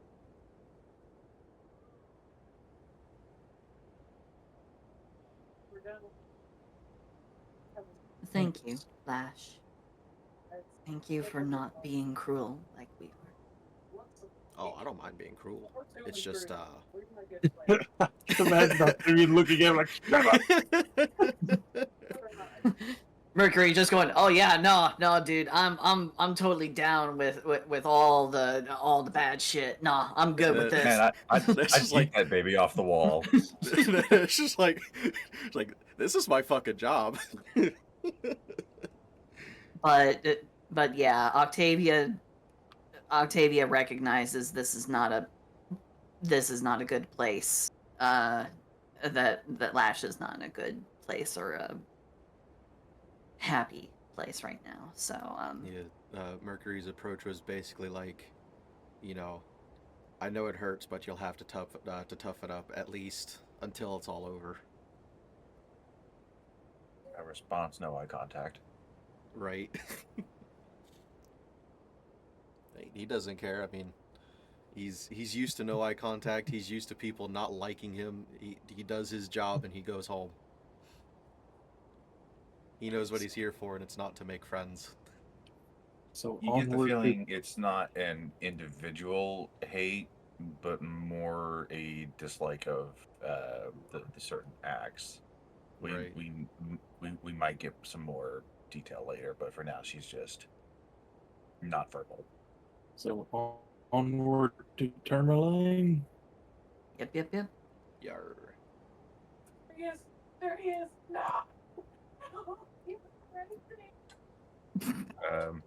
For those of you that are watching this video later on, my wife is currently in the background streaming on her own channel. I have no idea what she is playing right now, but clearly it is something that's really got her worked up.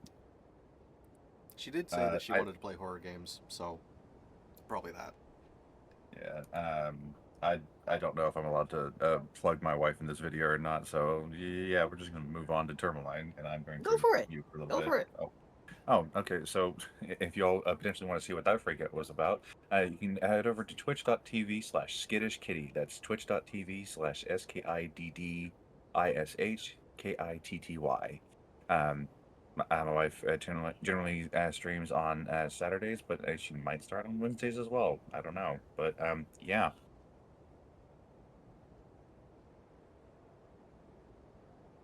Beautiful. For Tourmaline. To Tourmaline. She's playing Spyro. Oh. Well, that's my question didn't work out. It's your She's playing childhood. Spyro the Dragon. She's playing the like remake of Spyro the Dragon. Probably some horror game. She's playing Spyro. Or Octavia, please give me a fresh survival as you continue the trek to Tourmaline. If you would be so kind.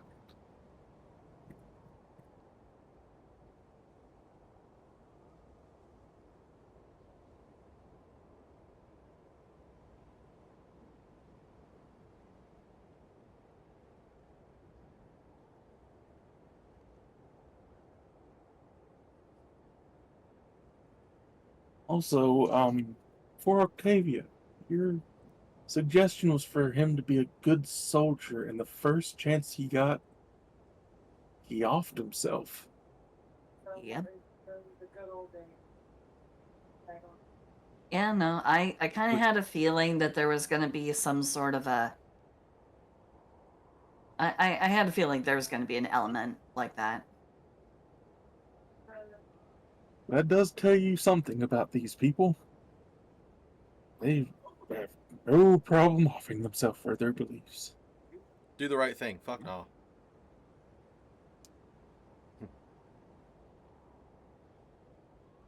Why is it every time I click on the game log, it sends me to the top of the game?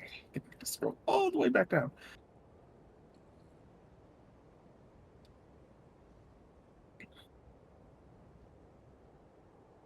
Octavia, when you can give me a survival check. See how the rest of the ship goes. Not as good as 16. Not as good. You are still making decent enough time. The snow is getting thicker. Let's I see. mean, it was a natural 20 that got us to this particular place. Oh, so, yeah. And got rid of 75% of the obstacles. Got it where it counted. 15, 16. I need to write down Lash's passive perception. What is it? 12? No. 15. 15. And I've got a passive of 16. So 15, 15, 16. Do I actually have the highest passive perception? You do. Oh no. Indeed. Over the howling winds on the way to Tourmaline, you begin to hear another howling.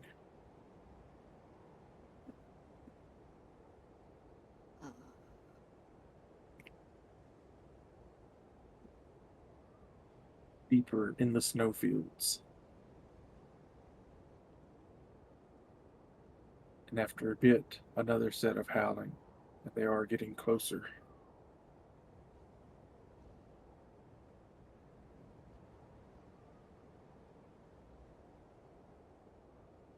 Alrighty. Well, I think it's about time we pick up the pace, everyone. And yeah, gonna go ahead and illa imshi through the snow. So yep. It's about time we skit and or daddle. Mm-hmm. So we're gonna go ahead and up the pace, which fortunately, because I have Natural Explorer and Arctic territory is my environment of choice. Yeah. Difficult terrain does not slow our group's travel. And we can't become lost except by magical means. I remain alert to danger even if I'm engaged in another activity. We can move stealthily at a normal pace, or at least I can while I'm alone. I can too. Yeah. Yep. So all that fun ranger stuff. Yep. I will say, with all of that ranger stuff, and you in the lead, you are cutting a very nice path for the others to follow. The howling does seem to be getting closer, but not as quickly as before. As you crest the hill down at the bottom, you can see Tourmaline. And I like the picture they made for it.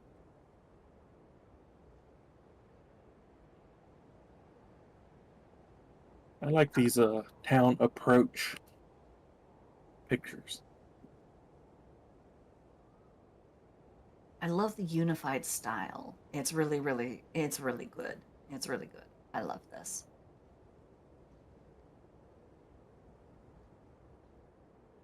Yeah, the same artist took the city maps from the book and painted kind of what you would see on approach to these towns. And then Oh, animated them yeah. in GIFs. Wait, they're also animated? Fuck, that's awesome. Yeah, if you go up a little bit, you can see the Oh yeah, yeah. MP4 and GIF version of the Aurora. Oh man, that's cool. That is actually For the towns, they also have animated deals. It's mostly flickering lamps and moving And aurora smoke. and snowfall. And smoke from like Yep. from the chimneys and stuff. Effect on the turn.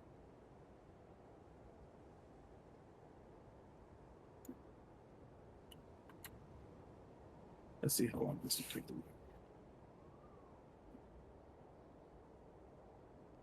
I love how their crest looks like a trout that's eating soap.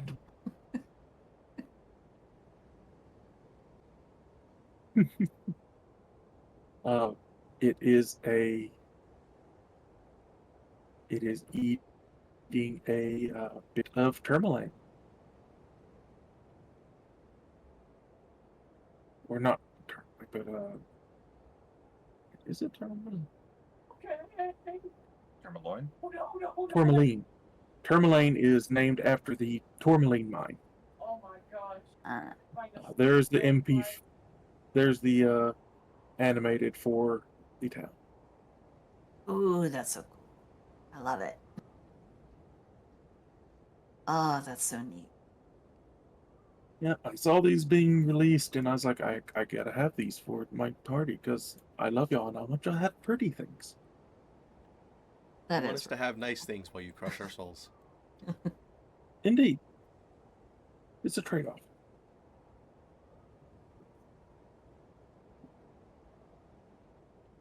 It is the deal we agreed to. We agree to suffer. As you come over the hill, you are met by an uptick in the wind blowing from the north. It never seems to stop. It is a constant blowing that almost threatens to overtake your magical means of warmth. Octavia. Huh? Are you fucking kidding me? It's almost Your overpowering my boots? You're still warm, but your skin feels like it's tightening. Oh, son of a bitch. Alright. Water This does never heat up ending. here. Alright, Yeah, let's pick up the tourmaline pace. is Get our way in. tourmaline was built in the path of a dreadful, never-ending winter gale.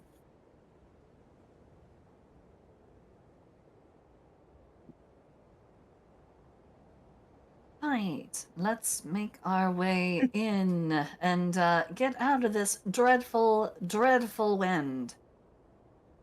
Because I don't know about you, but this is not doing any favors for my lips. I'm gonna As get you get chapped for closer, sure. as you get closer, as you get closer to the town, you do see some guards. They seem to be in. You could almost describe them as coffins, with the back of it facing the wind, with straw padded into the walls.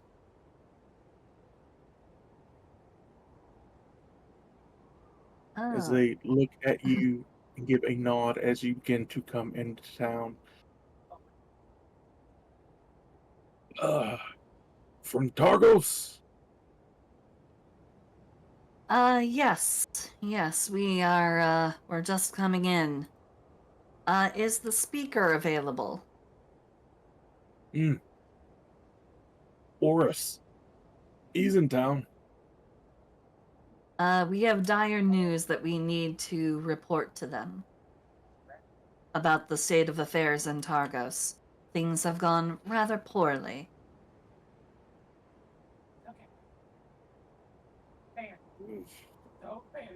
No, it's not too good.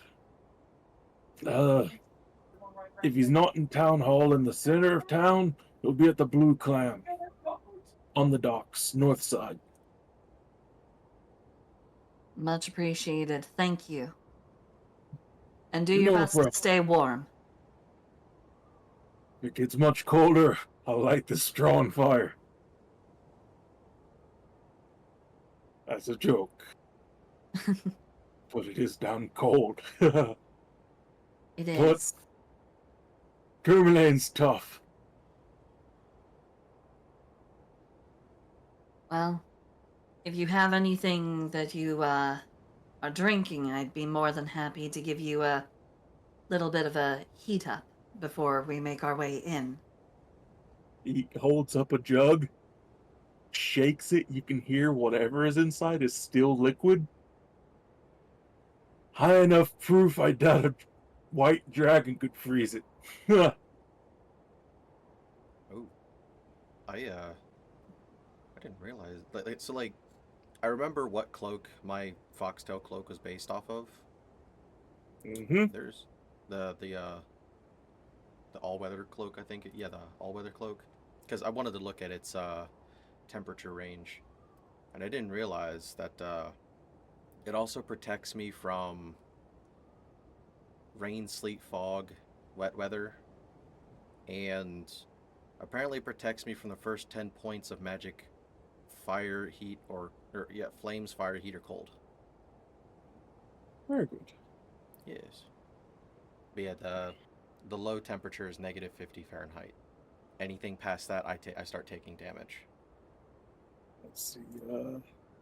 Actually, where you put Not the the first 10 tokens on the map, that is Town Hall, the biggest building in the very center of town. Yeah, I had a feeling. So And, we're actually like down here. Yep. And for the Blue Clam, that would be on the third house down on the docks. So right there.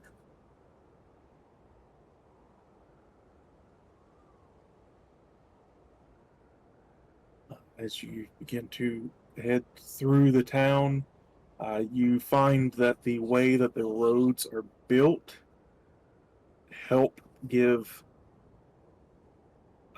windbreaks from the constant blowing.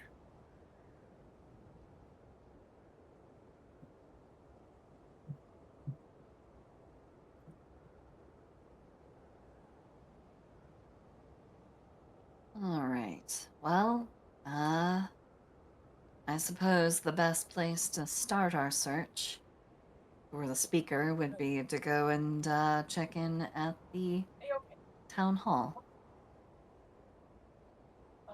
Lash, darling, are you doing any better?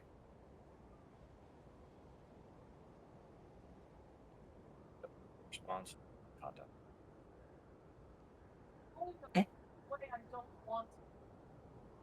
Eh? I didn't catch that. I think the mic ducked out. No verbal response, no eye contact. Oh no, y'all are gonna have to sit and talk.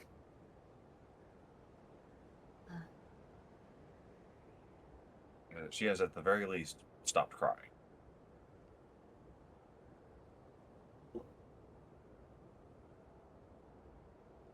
Well, let's go ahead and make our way to the town hall then. Who knows, maybe they'll have a nice warm drink for us when we get there.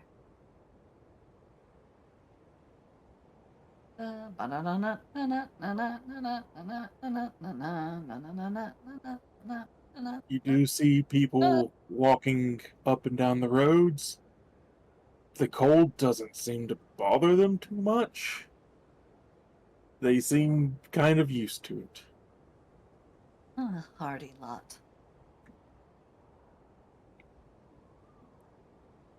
Well, good to see that some people are thriving.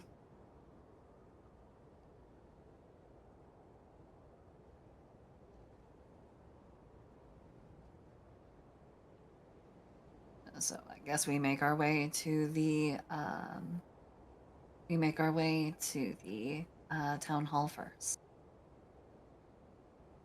Right? Knocking on the door quickly opens. A hand waves for you to hurry inside. Not even checking who you are, just hurry up, get in so we can shut the door. Thank you very much. Just kind of scoops her way in, opening the door just a little bit extra wide because, you know, there's a little bit of wide clearance. Let's make sure weigh in quickly, but she doesn't even take her armor off. She's just there. You're met by a rather old human woman, bent over nearly in half, with a cane, white hair, looks like seal skin for a coat. One eye is open, the other eye is closed. She looks up at each of you. Not the strangest bunch that have come to visit.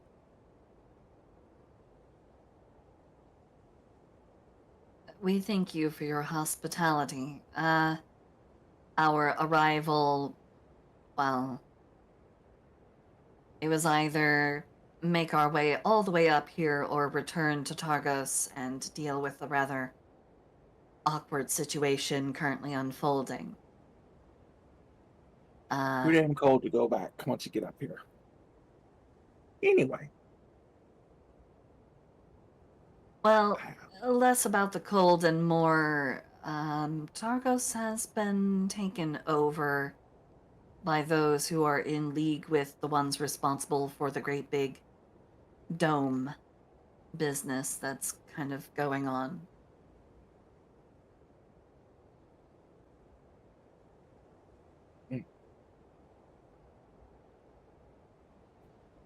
We're currently trying to fix that situation. And unfortunately, Astrid has been somewhat, she has been left somewhat unable to attend to affairs and has been quietly deposed.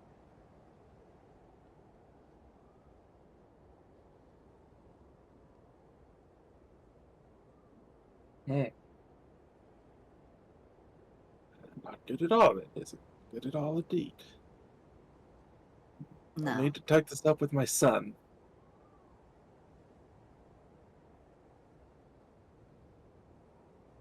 Yes, by all means. If you're looking for him, he'll be at the Blue Clam. Boy is a speaker, but he's barely ever here.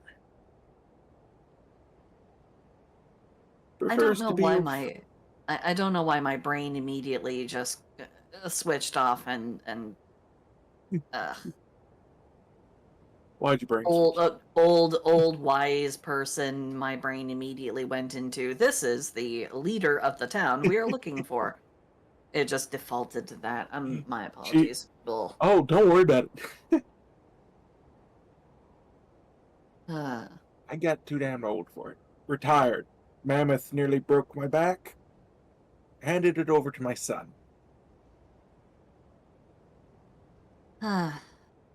So back out into the cold. Well, Eh. He prefers the Blue Clam. Be among his people. Instead of making them come and see him sitting at the big chair. He'd rather be drinking with them.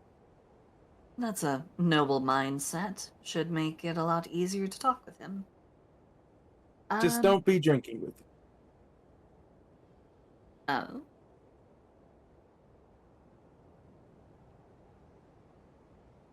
All right. Well then. Thank you very much for the direction. Also, you haven't heard too much about what's going on recently, have you? Or are you caught up with the various affairs currently going on? Sky froze. Some uppity person has demanded we give up something. We chose warmth. Ah, We're used to the cold. Plus, our blood's probably more alcohol than blood, so it doesn't freeze. well, it's good that you didn't choose sacrifice. Unfortunately, the upstarts taking over Targos are going for sacrifice. Ones who pick sacrifice are the cowards.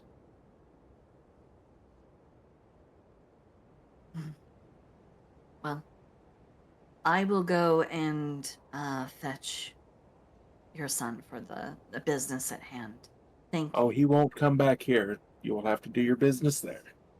Oh, I know. The two of you are free to go ahead and, well, if you want to regale our friend here with more details, by all means. And Lash, if you wish to rest here for a bit, take time to process things. She softly shakes her head and turns to face the door. You'll have to excuse her. She's a little bit shell shocked. Well, thank you for your hospitality. We'll possibly, if not probably, see you later. So thank you very much. And we will duck back out the door and make our way to the Blue Clam. Making your way to the blue. As you walk down the roads, you're getting into the more old part of town. You see a lot of the buildings have been carved, the corner posts with carvings of wizards, homunculi, tigers, and smiling Jinn.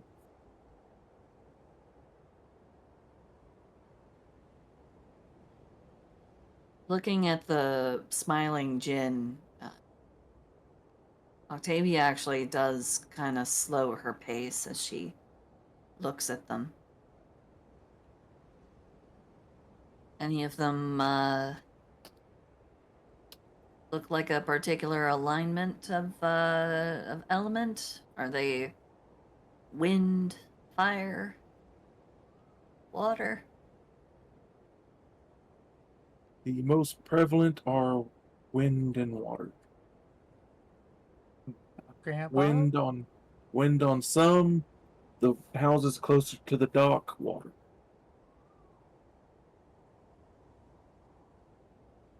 Looking at the ones with the Marids, any of them have certain distinctive features that might possibly comport to some descriptions I may have received as a young lass? Nothing very specific. They're kind of more generic. Mm. But it is to note that they're here. For some reason or another. An affinity for the elements, I see. Somewhat comforting. In a bizarre way.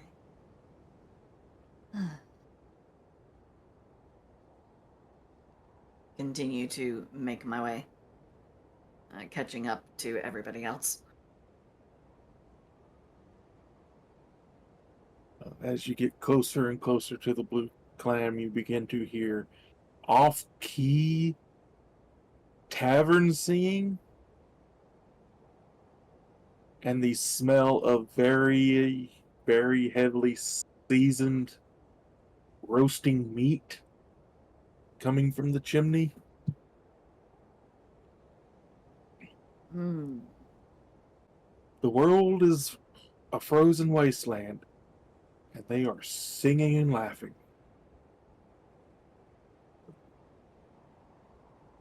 Well, This This place seems seems like a place to- familiar. this is a place of revelry. Man, Mercury actually does. He kind of just like looks around and goes, "There's a familiar air here." He's remembering Baron's place in Glass Lake. Kind of As makes me you a bit Well- hungry. Oh, let's go ahead and go introduce ourselves then, shall we? As you open the door, you are hit with a wave of heat.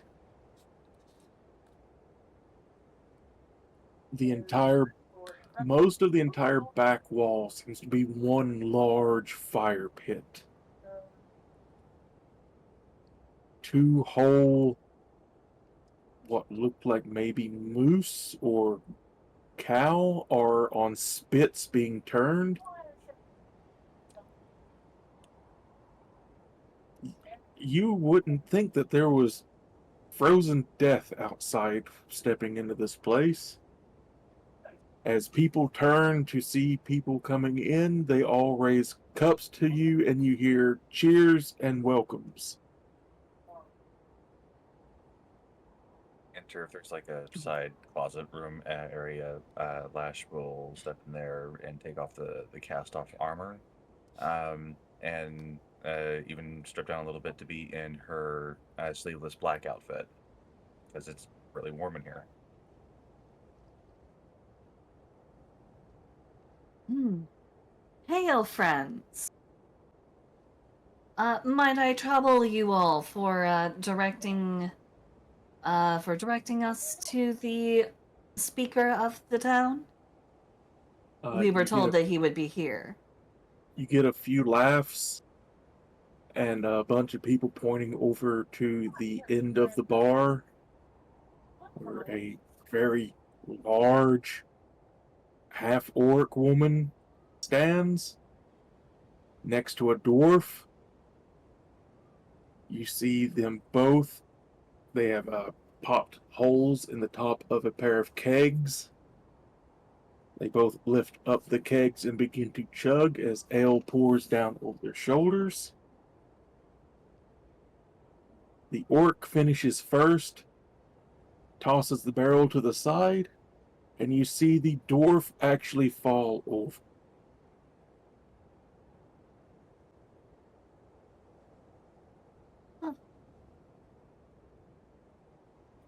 While all that's going on, Lash will approach the bartender in this area and try to order a sherry neat. I've had enough ice.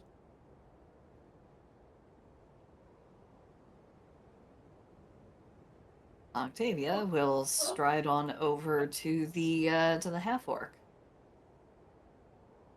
She is cheering, fists in the air. People are slapping her on the back. She turns to look at you, Mercury's with her. grins even wider at the both of you.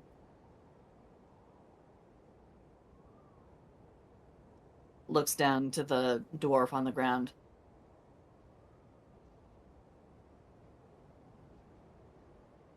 I take it this is the speaker down here. Gives a little toe kind of jab. Throws her head back and laughs. Nah, I'd be the speaker myself. Just throw the dwarf here a little bit of bread. He'll be fine. Was I mishearing things? Maybe, or I said wrong. I I could have probably sworn she said son as well. Yeah. My apologies. Wait, what? All good. That is Yeah, when we that's were in the setting are like clownfish. You can change their gender. Oh, When we spoke to the lady back at the town hall, she said that her son was likely at the Blue Clam, Yep. and now we are at the Blue Clam, and Yep. And I am reading it again, and it's saying it's all good. It's all good. So, a small retcon just kind of go. It still gives the dwarf a little nudge with her toe as she goes. Well, that seems like quite the seems like quite the vintage beverage. she turns and puts her elbows on the bar top as she leans back, giving you view of 3 other passed out dwarves in one of the booths. Some of the Oh. miners came in, thought they could outdrink me. well, with them being dwarves, I can see why, but, Well, I see couldn't their really hold, reputation apparently. didn't hold up. Not a thing with a pulse can outdrink me. Oris, pleasure to meet you. Octavia, the pleasure is mine. Mercury, pleasure. Our compatriot at the other end of the bar goes by the name Lash. She is She, while giving 1,000 yard stare down at the bottom of the cup occasionally. You were cutting out a little bit. So 1,000 she, yard stare at the bottom of a cup. yep, she's just nursing her drink and occasionally giving 1,000 yard stare at the bottom of her cup. she's She it was recently a experienced what real war was like. She's not happy about it. she had an unpleasant trip over here. We all did, unfortunately. I had a great time. Yes, Mercury, darling. I Of course, you had a great time. You had a snack. Is there perhaps a quieter booth where we might be able to have a slightly more say Official talks. official? Gotcha.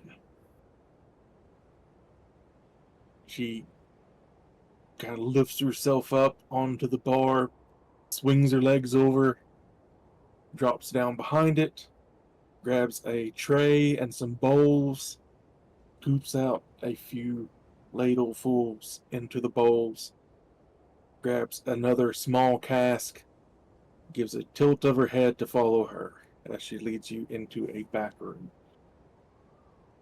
Bring your third. Mercury will pat Lash on the shoulder and come on, we've got places to go. Knocks back the rest of her drink, puts the cup on the counter with a couple gold, and then follows.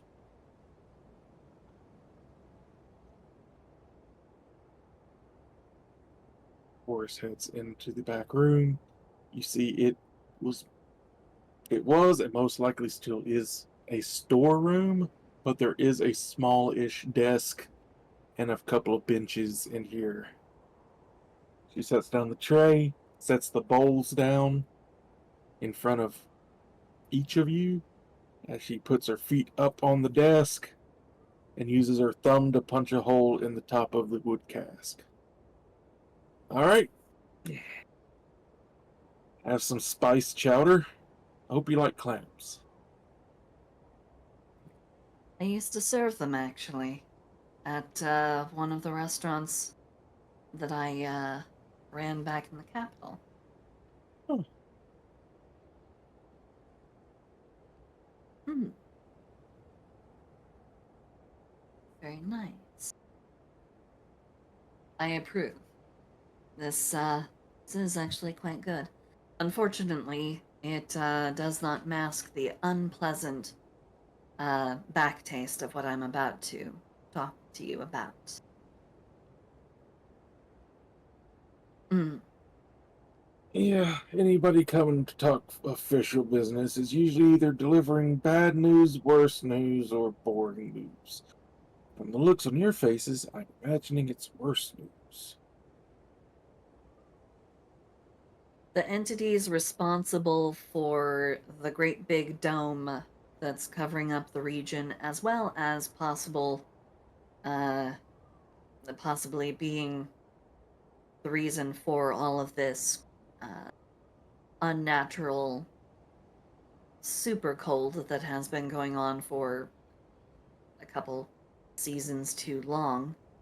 Uh, well, the greater forces at work appear to now be working with lesser creatures, a few of whom we left behind in the snow before we got here.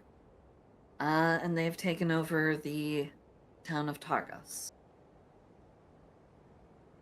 effectively overthrowing Astrid, and they are,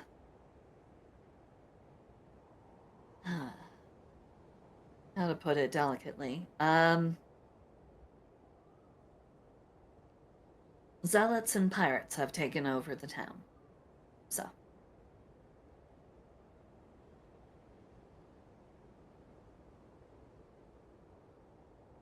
and she's just giving a kind of a, and there's about the measure of it kind of a face.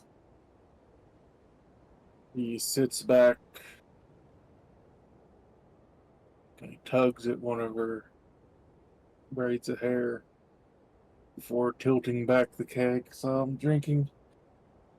And I always imagined Astrid would end up in some sort of situation like this because she is too much of a good. Well, unfortunately, she also appears to be infected with the frost curse, and it appears to have been deliberate by the forces that have taken over the town. So,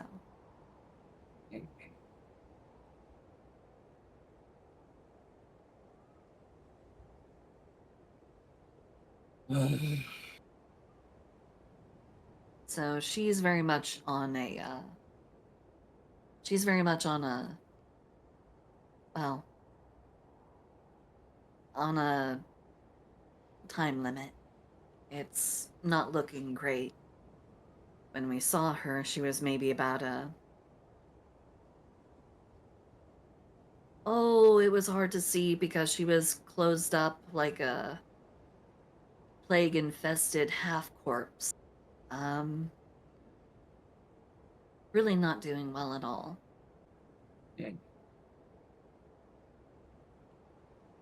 She doesn't have a great deal of time left, so we're hoping to do things as quickly as possible and see if there's anything that can be done to either alleviate the situation or completely unseat the scoundrel in charge. You may have heard of him, Speaker Nareth, Maxlin, Maxel Danar, and his Never heard of captain of the guard by the name of Scath, tiefling, rather towering, imposing figure. Have heard of him. Yeah, apparently a lot of people have. Unfortunately, they've sort of taken over the place.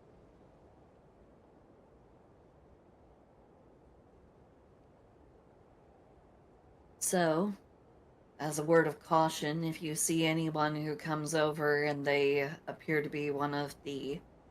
Okay, is it Zentarin or It can be shortened just Zent. Zent? Okay. Because Dungeons and Dragons organization of mercenaries starting with a Z, I immediately just default to Baldur's Gate the Zentarim, and I'm just like, okay. Uh, unfortunately, a bunch of Zint zealots are now marching around the place in full plate. So, if any of them show up,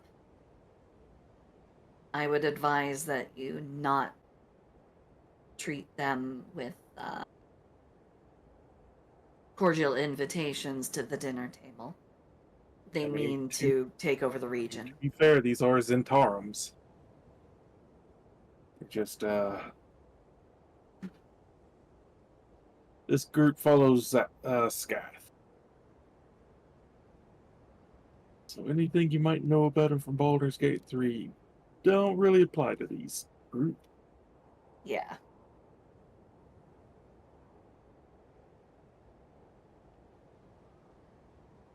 They were the shady trade organization that was underneath the Oh yeah, yeah. I've encountered them. Yeah, anyone who's played Baldur's Gate 3 knows. Because everybody goes under there at some point or another. And gets fireballed as soon as you enter the building. Really? I always get warmly invited. Maybe it's because I play Bard, and I'm always being real careful with the way I speak and carry myself. First So- time I went in, I failed the check to notice them, and they blew me up. Oof. Is that the one where the like the, you know, they're underground, surrounded by traps and everything? Yeah, they're the ones who are setting up the smoke powder barrels. I always make Oh. sure I am very careful when I go in there because I always steal all of the barrels and I take them and I use them myself to blow up big enemies later down the line. Oh no, I stockpile big explosives. I usually like doing the quest for them, getting the box, and then Oh opening it. yeah. And then, you know, when I open it, you know, they somehow know. So there's like, you open the box, and I'm like, well, I'm on the high ground, and you're down below, surrounded by explosive barrels. So, For, so they since get we're on a- fireballed. since we're on a Baldur's Gate 3 kick at the moment, can we have like a small break to do restroom and whatnot? Sure, sure. Yeah. Yeah. All right, be right back.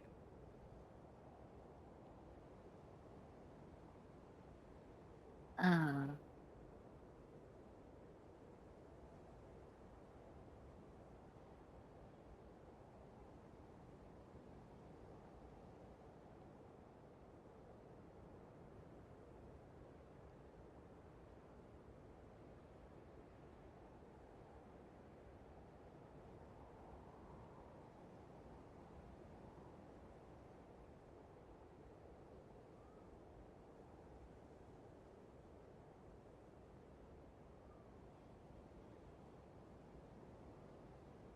wait a second.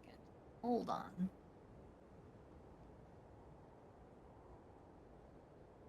Wait a minute. He's taking a break at the exact same time as Kitty is. Wait a second. Wait a second. Hold on here.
Mamba fruit chews.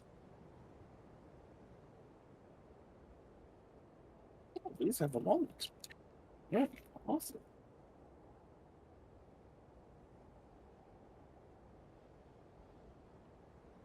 These not so much.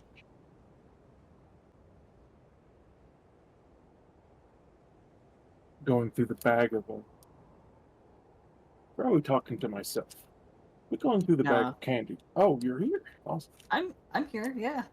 I don't actually click the turn off microphone thing in Discord. If I don't want people to hear me, I can tap my microphone. It's got one of those little like tap activating turn on, turn off things on the end of the microphone. So but yeah, I'm still here. Going through the candy that came in that food box. Mamba fruit chews. Got about a year before they expire. That's good. Let's see. What kind of Lemon. candy? Yeah, lemon, raspberry, strawberry, and orange fruit chews. Not bad. You know, Not bad. technically for packaged confectionaries, their shelf life is 18 months past whatever the marked best by date is. Oh, good to know. Because the sweet tart mega rope. Ooh, Sweet Tart Mega Rope is good. Its best buy is October of last year. It's still good. Yeah. Well, I hope so. I've been eating them. They just have to put put down they're a little certain they're a little stiff, but they still taste. yeah. There's nothing in there that will go bad. So yeah. Sugar itself does not technically rot unless it has moisture. And then it doesn't rot, it ferments. I, however, am eating some organic sun-dried dates. My favorite snack. Oh. Mm. God, these are so good. Dates and coffee.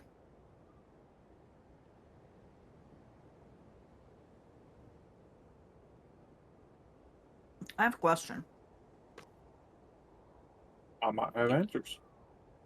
Do you have a copy um of Skittish Kitty's model? Do you have like a copy of the picture that she uses?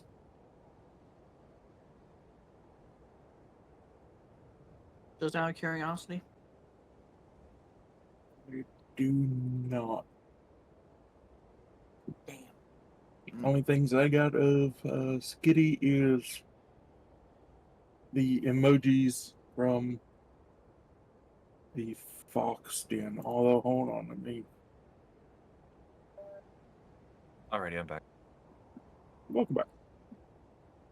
You would be a good person to ask. Do you have a copy of Kitty's model art? Of her painting. Yeah, her PNG.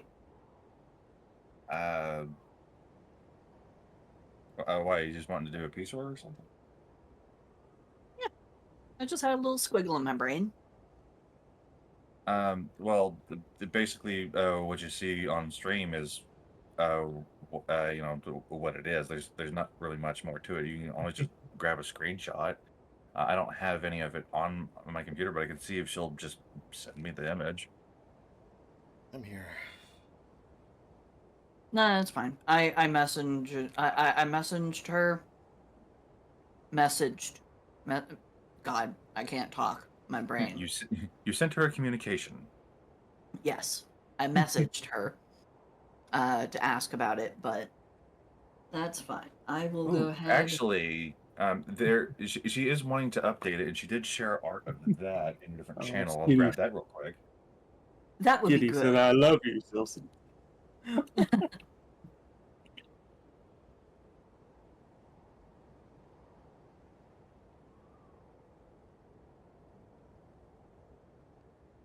What the? Wait, was that Merida? What are you doing in Disneyland? In Dreamlight Valley.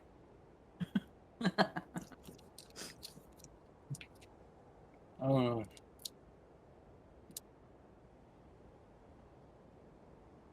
But yeah, they added a bunch of characters to Dreamlight Valley. what the hell? You roboted out. I opened this package of Mamba candies, and there's more packages of candies. I opened the big wrapper, and there's 3 smaller wrappers. That's what happened with my burritos just now. I opened the big pack of burritos and there's smaller packs of burritos. A little smaller pack of Oh, burrito. I'm sad. This one didn't have strawberry in it. It just had orange, lemon, and raspberry. Although those are good flavors, I was hoping for strawberry too. Wanted to sample the whole thing. I don't know why this is taking forever to load. As we do wait for things to load, let me tell you a bit about Tarmalane. Founded by Kalashite settlers who appreciated beauty more than suitable location. Tourmaline is widely regarded as the most picturesque town in the Dale, spreading out from the shore and bordered on the north and west by tall pines. Its buildings incorporate carvings of wizards, a monkey-eyed tiger, and smiling Jinn. For most visitors, the enchantment of the town is dispelled as soon as they feel the icy claws and teeth of the cold wind sweeping from the north, shearing through their layers of winter clothing. Tourmaline was built in the path of this dreadful, never-ending gale, which continues well past the town to harry fishermen on the south half of the lake.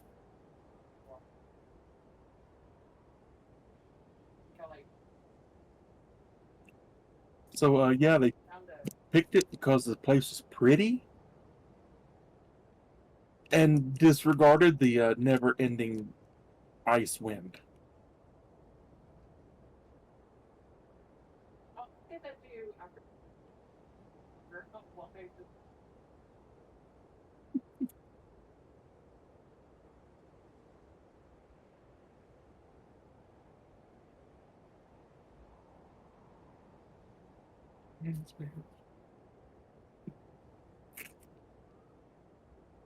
And inside of the 3 smaller packages are even more wrappers.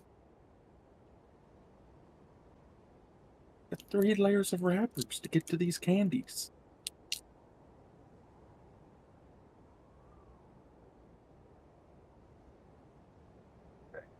Uh, so, Oh. Celsi, whenever it comes to the sketch here, it's still the short sleeve shirt there is just kind of more off the shoulders to show off the tattoo a bit more. Um, I don't know if she's told you more details about it or not, but there's a thing with Palpoofer that if you share it with somebody, then you're destined to be together forever. So the bite is out of it, showing that she has shared a Palpoofer with me, and there's 2 leaves on this particular fruit to show that our little girl is a rainbow baby. That's why one of the leaves is rainbow, because she had a miscarriage and then had Lily. So yeah, one of the leaves is more rainbow. The other one's normal. So yeah, she's a big fan of Kingdom Hearts. And that's really all the info that I got for you. Gotcha. Colors are the Oh same my as god, that's on her. probably the best raspberry candy I've had. I have not had many raspberry candies. It's creamy. It's not like a slap to your face, harsh raspberry. That's good. I like it. I approve. All right. If everybody is back and ready, Ready, ready. I'm good. Jockey. Same here.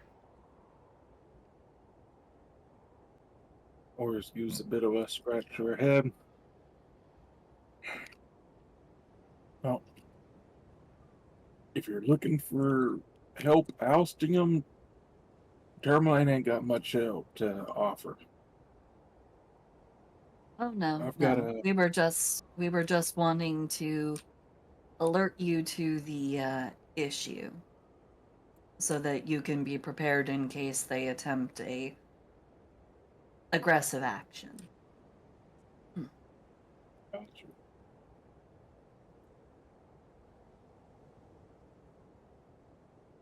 I appreciate the forewarning. But of course, what are neighbors for?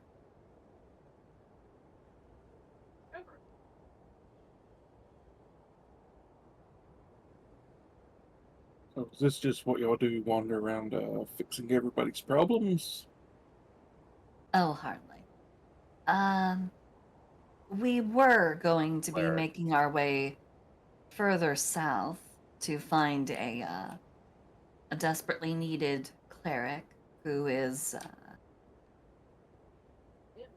attempting to find a solution to the perpetual crippling winter problem.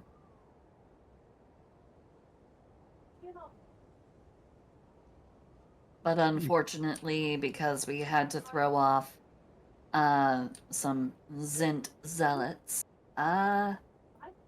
we ended up having to go the opposite direction. So we're a little behind schedule on trying to actually make some real productive progress on that front.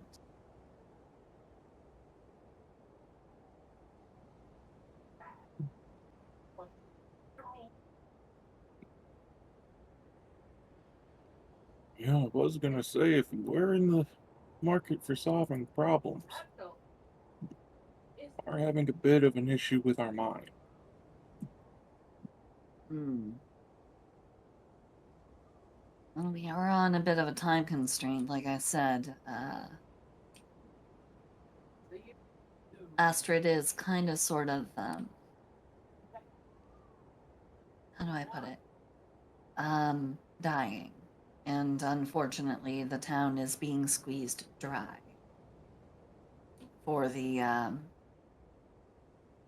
well, I can't really call him a speaker anymore. He is really more of a usurper, a parasite, like a worm.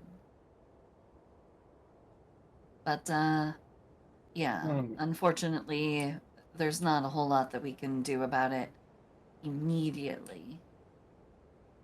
Though, if there are problems that you're having, perhaps after we have taken care of the cleric issue, we might be able to return and see to helping you with your affairs. If, of course, the problem persists to then. Well, not likely to go away anytime soon. What sort of problem is it, if I may inquire? Well, the mine is deep. Uh, let's say underdark deep, Oh, and oh. well, a contingent of kobolds have kind of moved in and claimed it and have barricaded the miners out of it. Kobolds? Kobolds.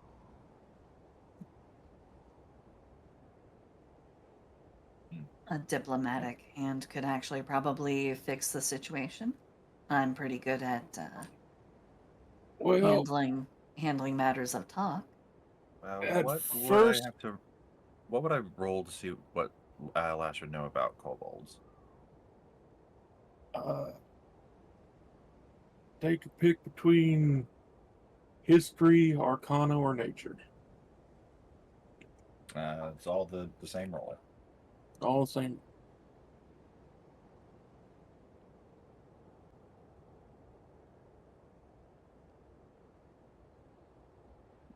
10. For Lash, kobolds, they are small,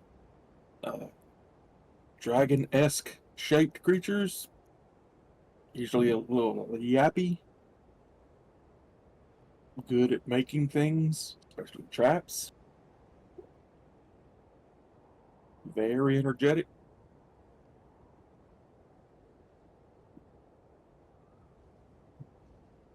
Yeah, I'm with Octavia. I can see somebody being able to just go in and delegate a deal just fine. Does nobody speak their language? Well, it ain't quite so much that no one speaks their language, it's more they moved in, they were making demands, and then something set them off, and now, well, they're not talking to anybody. Hmm. Wasn't any of my people. We left them alone. When you say set them off, what do you mean? They went from willing to talk pests to entrenched, ready to murder.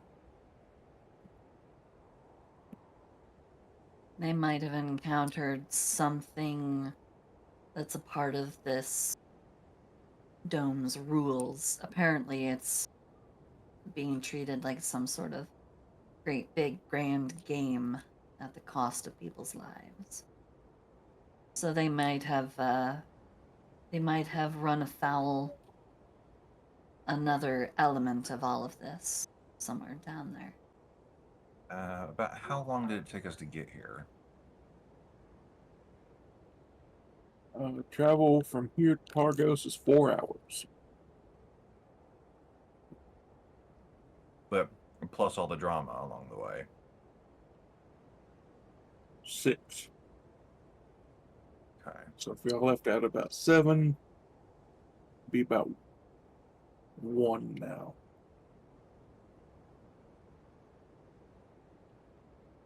Hmm.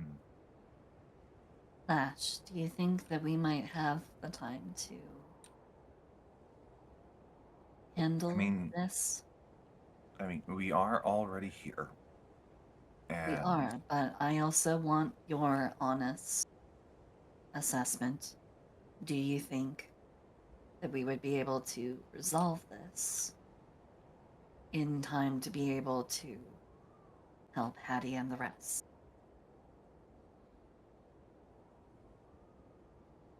with my Good. understanding of your capabilities, I think that you are able to talk a lot of people out of a lot of things. So, All right. I All right. I think that while we are here, we can take a stab at it. But if it goes on for more than the rest of this day, then we're heading out tomorrow. Understood. If that's all right. Of course. Well, there you have it. I'll take a crack at trying to resolve this situation, whatever it is. I'll try to figure out what's going on with them and see if maybe I can get them to see reason and maybe be a little more accommodating. Who knows? Might even be able to make your town some new friends. And if not new friends, maybe new workers. We'll see.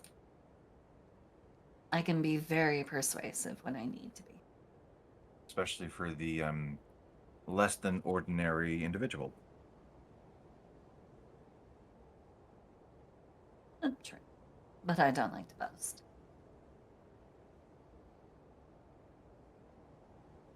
Which is a lie. She loves to boast. It's at this point, Lash picks up a bowl of the spiced clams and is getting something on her stomach. Yep, it is a thick clam chowder with a lot of spices in it. As soon as it hits your stomach, you feel warmth beginning to flow through your arms and legs.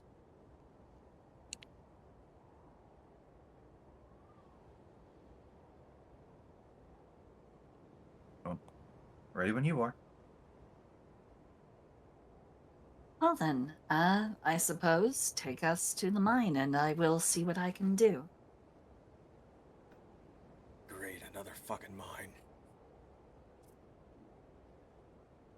Lash goes and gets dressed. Did you remember what Mercury said, like a couple sessions ago, about his last experience in a mine shaft? Mm-mm. Nope. That's how he got one of his scars. It's been a long time. And we're walking, and we're walking. Yep, you're. Oro stops at the front door as you're heading out, grabs a rather thick, almost matted looking fur cloak, throws it over his shoulders, then pulls out what looks like a weaponized pickaxe, puts it on her shoulder, leads the way to the mines.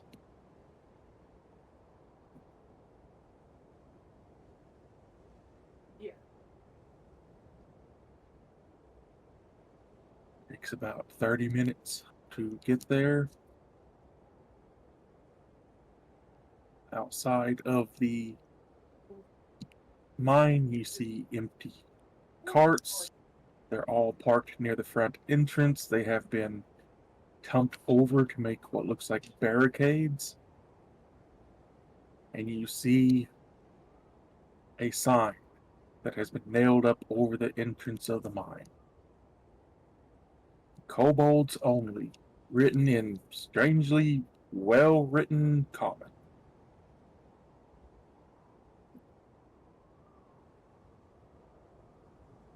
Huh. How very adroit. Huh. And in Not fact, dealing with, the description of the sign says the words are written in more of a elaborate calligraphy than one would expect from a kobold. hmm. What do you think the Interesting. odds are that they also have a halfling in a costume? Or gnome in a costume? Surely you don't think. No, no, no. I. No. It couldn't be. No. No. It's probably just a coincidence. Who knows? Hell! Maybe.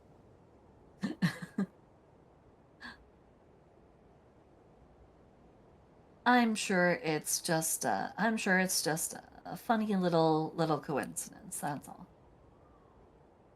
Well, only one way to find out. Hell! As you holler out, "Hail!" an arrow, an arrow hits the ground in front of your feet.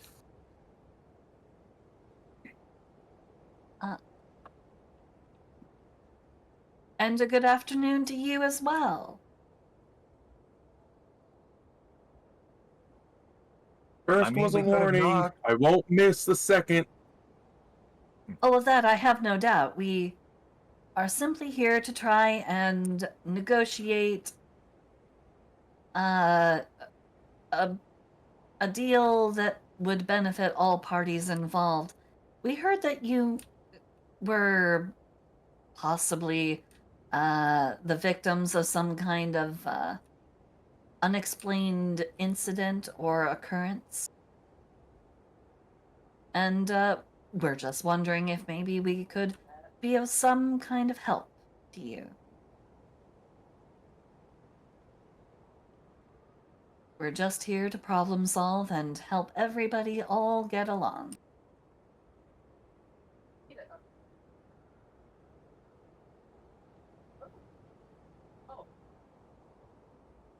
Everything is silent for a bit before you see a helmeted head kind of poke over the makeshift gates at the entrance of the mine. Is the helmet too big?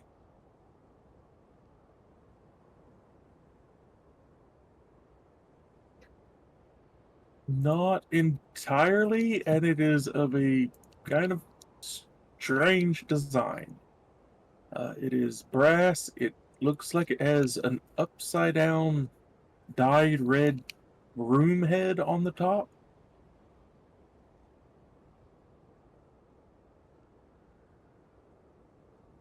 Oh, interesting. Hmm. In fact, I will post what you see looking back at you.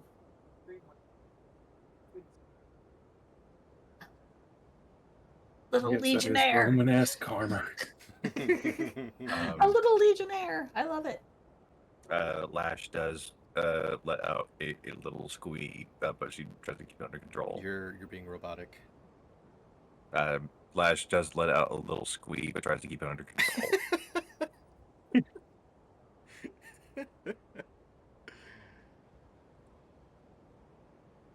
Goodness gracious me. He's cute. Ahem. Hello, friend. We do truly mean you no harm. We're simply here on behalf of the miners, and we're trying to see about negotiating a deal, but we also heard that you experienced some troubles of your own recently.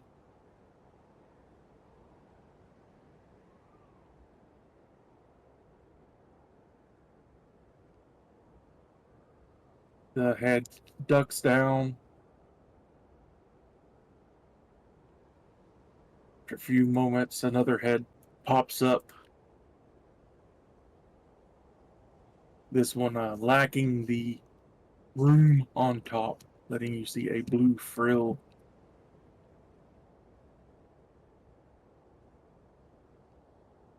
Claimed this mine for the Legion. Now we're dealing with a monster. What monster?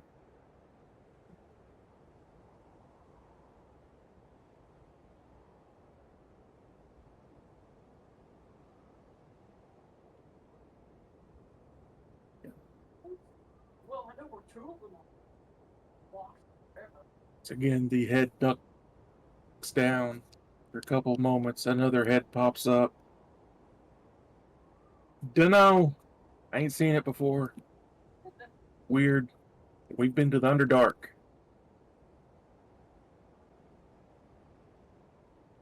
Um, Actually, there may be some correlation between the monster that you saw and the great big massive dome that has dropped over the entire region. I fear you may have gotten yourselves involved in the matter that is trapping everyone here. And if that's the case, it's definitely not a natural creature of any description. And the fact that you've never seen it before, not surprising at all. How weird is it?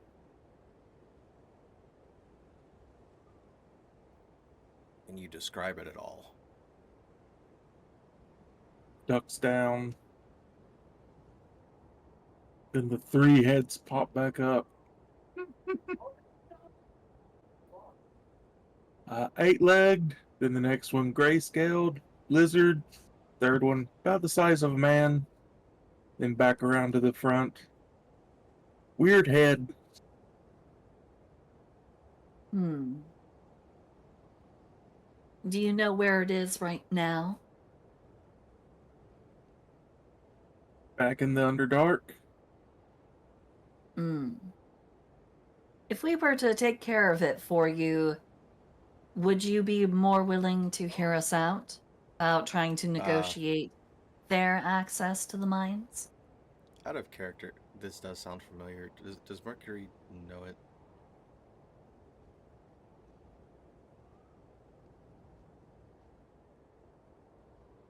I'll let you make either a nature or arcana. Let's see. Wow, both are 1. Both are 1. Not a damage. Oh, Doesn't sound like the thing. both that, are a 1 modifier. I thought you said both. Nah. Could I make both a nature and arcana? Have 'Cause my I nature- ever heard of What? anything like this? my nature was a Like- 4.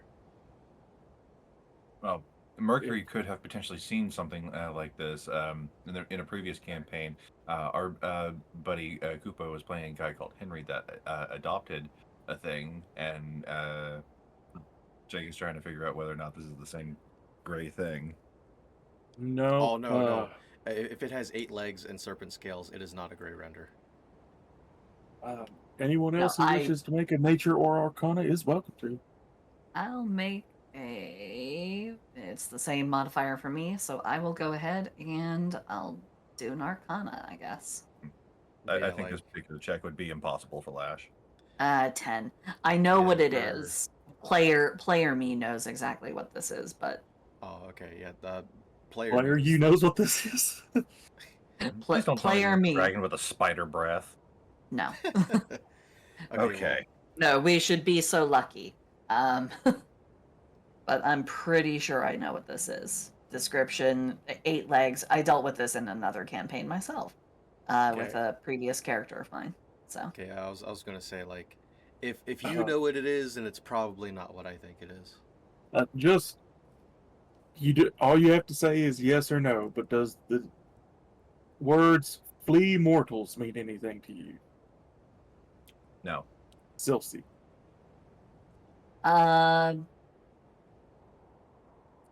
Hmm.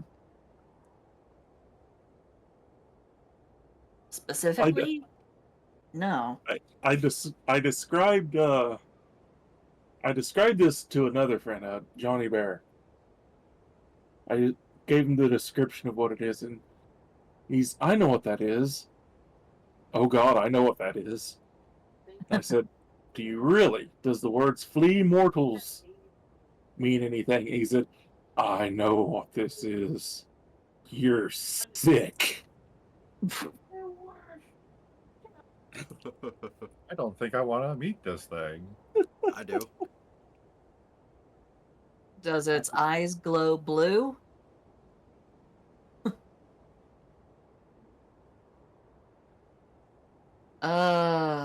Anyway. I don't think, I'm looking at the picture, I don't think it has eyes. Oh, then this might be a very different creature than the one I know. The 3 Mhm. heads pop back down and pop back up. You would need to talk to Trex. We would be more than happy to, if that's what is needed for everyone to all get what they want. Did you bring him, or are we allowed inside?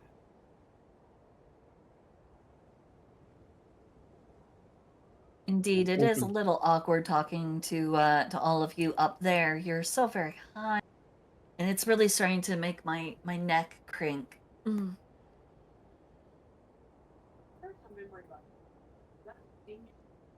Their heads pop back down before the doors open. You see the 3 standing there, one holding a spear, one holding a short sword. Lash has both of her arms up and is trying not to giggle a fit because they're just adorable.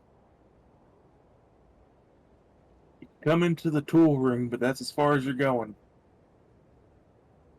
Of course, of course. Fair enough. They move back, letting you enter the mines. It does not take very long to make your way into the tool room, about 60 feet from the entrance.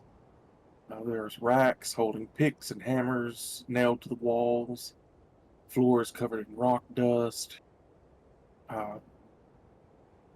minecart tracks, and many, many footprints. And looking around, you're surrounded.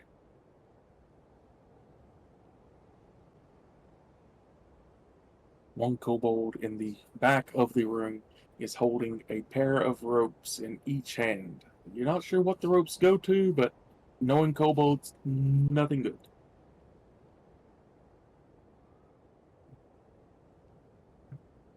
Hail there, friend. We come in peace. We mean nobody any harm. And just for you, I will also put what this kobold looks like. He is not wearing the same legionnaire looking armor, but he is wearing makeshift wings on his back.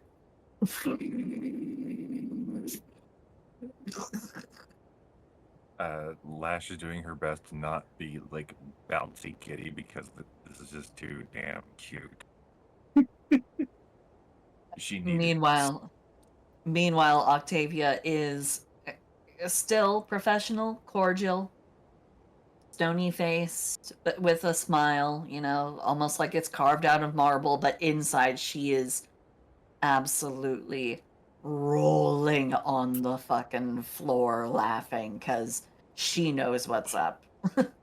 She knows why. She knows what's going on. She's just like, oh. Oh god. Yeah, Oh Mercury's- no, but somebody's still dressed up. Little is man still, thinks he's a dragon. Yeah, Mercury's still professional both inside and out. He's taking it seriously because it's all he really can do.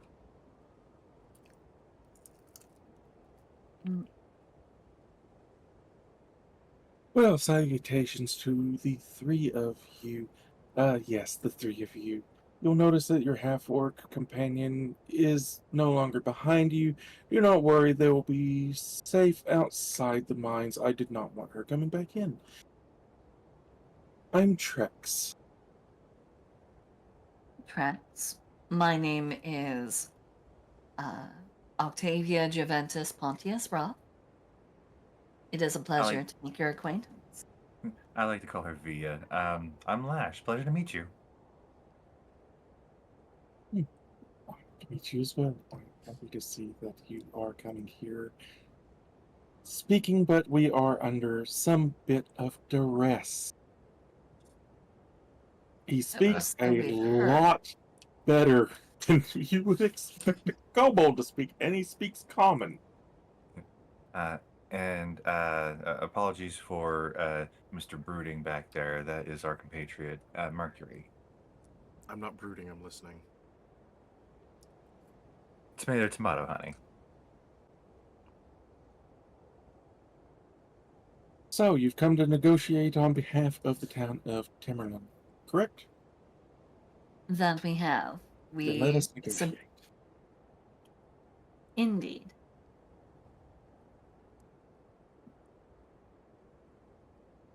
Oh.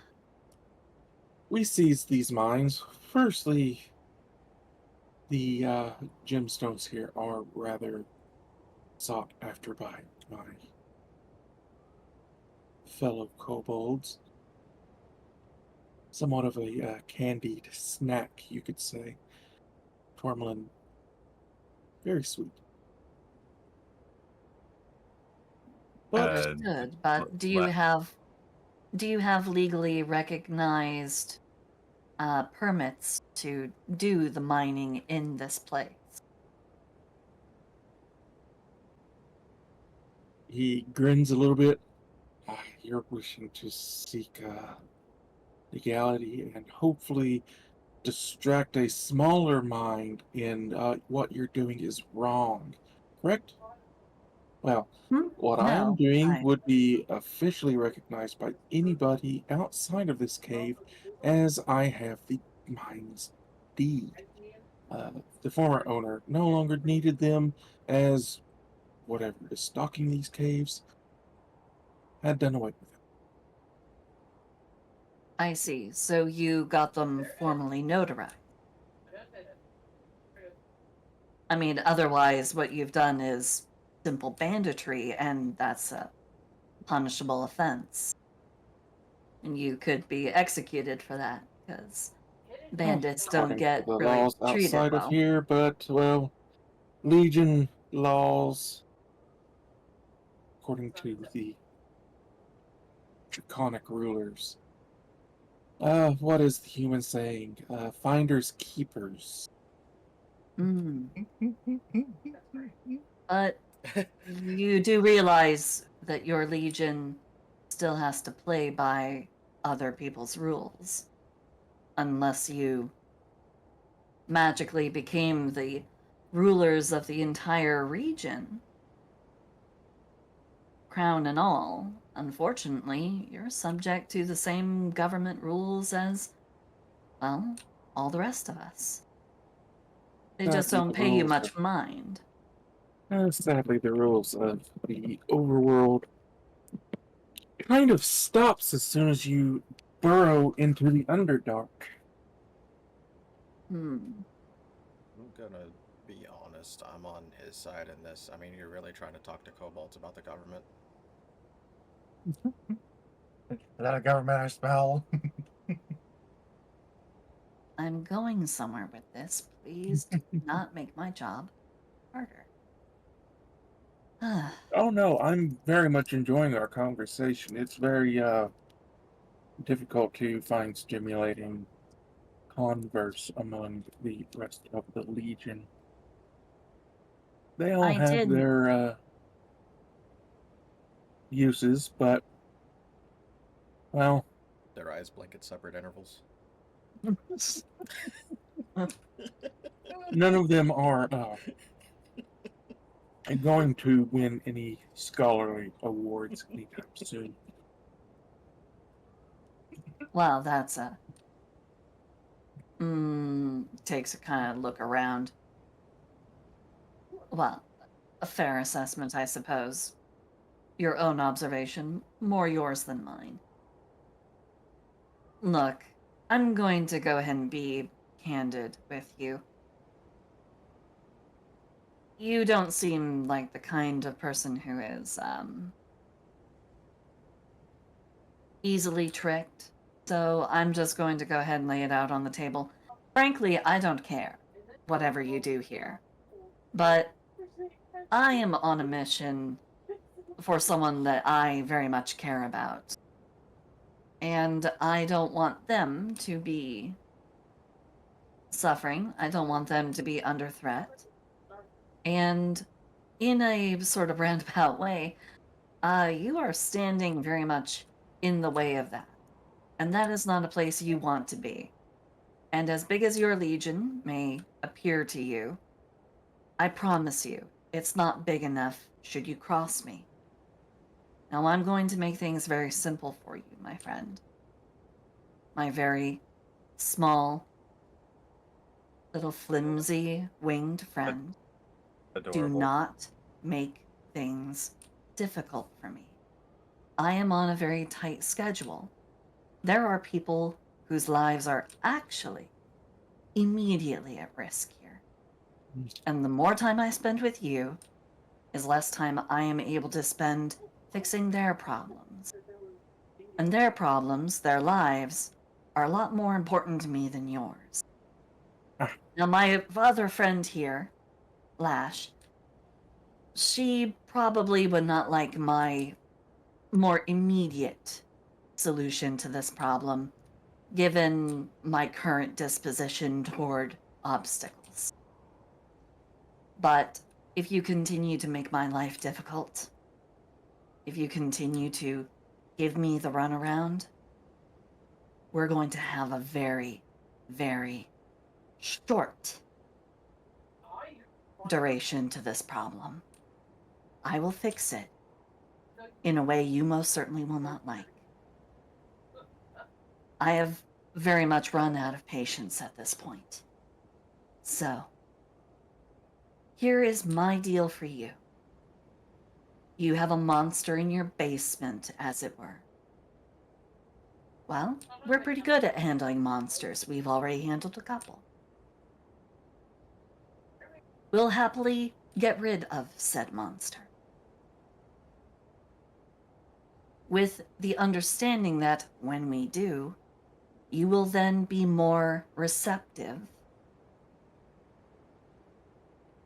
to our negotiations, and that you will, in fact, return at least some access to these facilities to their previous owners.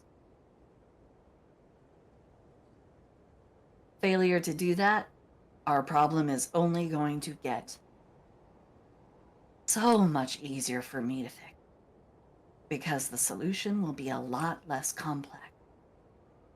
It will just be a little bit more messy.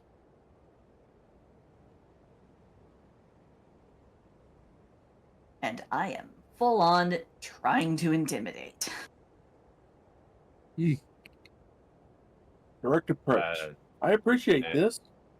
Thinly veiled for threats as they are. You will notice the ropes I am holding in my hands. And, well, we're kobolds and we've been in here for a little while. You might want to watch where you're stepping.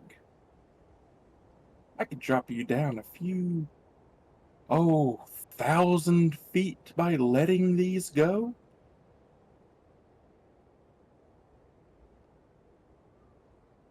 So, here's my terms.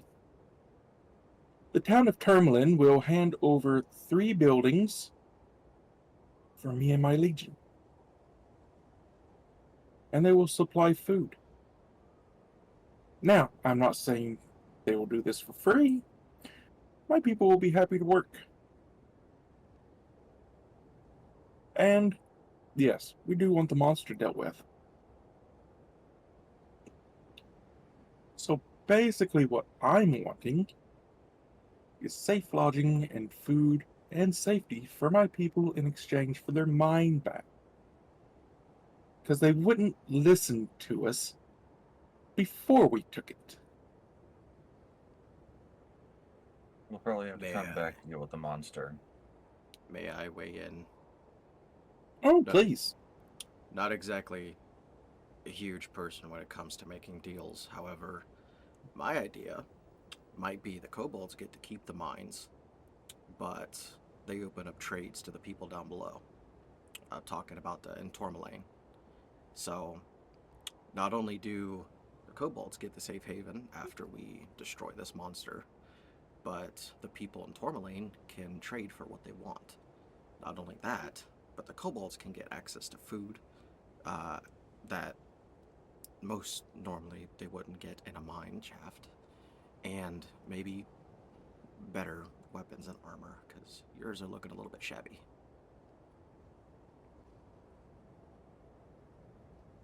There's your safe haven and your means to make money, and even coexisting.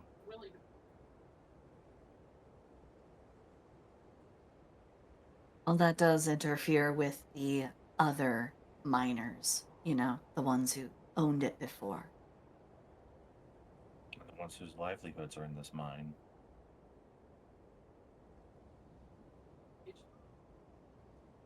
Okay, but couldn't they find livelihoods elsewhere in the town, possibly as hunters or something like that? With gnolls and whatnot on the loose? Yeah. They're miners. What do you expect them to take on doing? That's time spent learning a whole new profession. So do people generally not learn many professions as they grow older? They I'm- typically pick one. And make that their livelihood. I know that killing is my livelihood, but I still know how to take care of myself. Okay. And Would you besides be able to killing, what turn have that you- around? Would you be able to turn that understanding of how to take care of yourself into an occupation? It's not Yes. the same.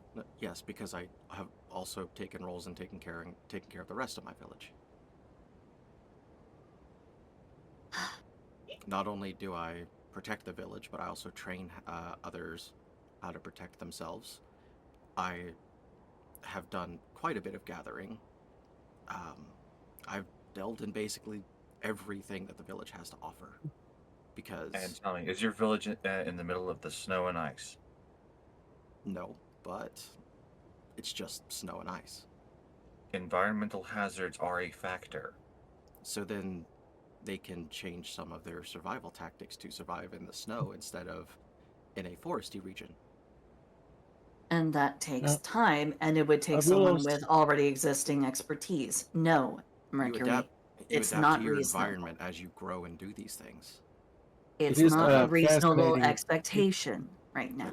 That's what living in these environments do. It's, Oh, it's not. Yes, DM. oh no, I was happy to You don't have let Trex continue being. Yeah, we keep talking over the course of things. Regardless of who actually does the mining, there is still the issue of the monster. Oh, we'll deal with the monster. That's a problem that needs to be handled. But as for your demands, unfortunately, and she's going to take a couple of steps forward.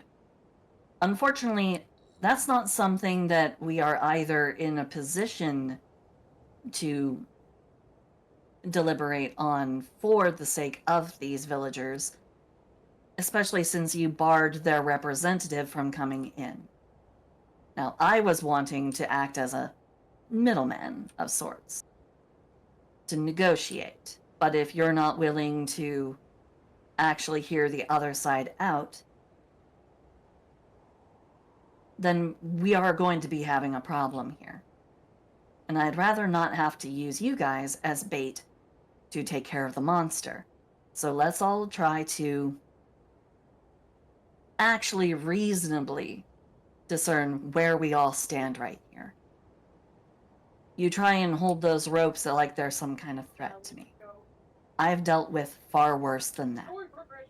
Maybe. Oh, I imagine so. Adventurers are always very good at getting out of situations like this. Business people who turn adventurer even more so.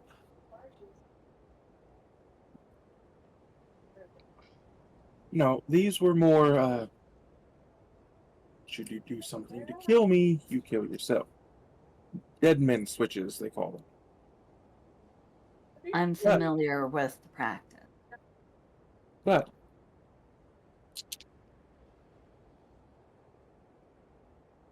people of the town dug into the Underdark.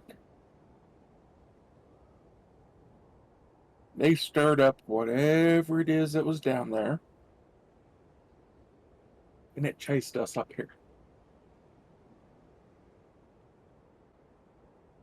We went to get aid in dealing with this monster that was unleashed. And as usual, we were laughed at for being small, adorable, cute, harmless kobolds and told to move along. So we took the mines. We did not hurt anybody in the taking of the mines. In fact, we have lost more people keeping this monster contained in the mines than they did. Seems like it wasn't a very wise decision of you to clean the mine. Actually, it was. We've seen what this thing does. So, Mm-hmm. And it has we're cost you keeping your it contained. people. Indeed, it has cost our people. But if we had simply left, well, this thing would be out on the plains doing whatever it wished to whoever it wished. All I'm saying is,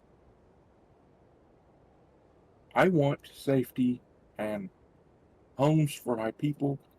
We're willing to work to earn it, and the people could have the mine back. Hell, we'd even help work with them. But it was when they laughed at us that I decided, well, I wasn't really happy with that. Have you, pardon me, what is your name again, ma'am? The one who doing the negotiations? Octavia. Octavia. Do you know what it's like going to request aid or request partnership with somebody, only to be laughed at and refused and turned away because of how you looked?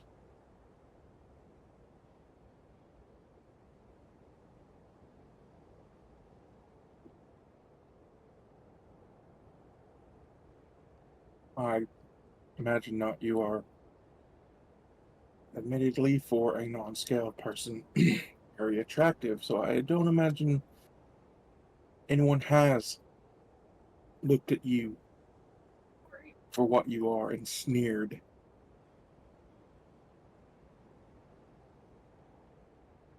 At that, But as for kobolds, we're seen more as pests than anybody worth even talking to or dealing with. Adventurers are hired wholesale to wipe us out, crush our eggs, chase us to the hills out of our homes. And so when the people refuse to accept our request for aid, we locked the doors and trapped ourselves in with the monster to at least keep them safe.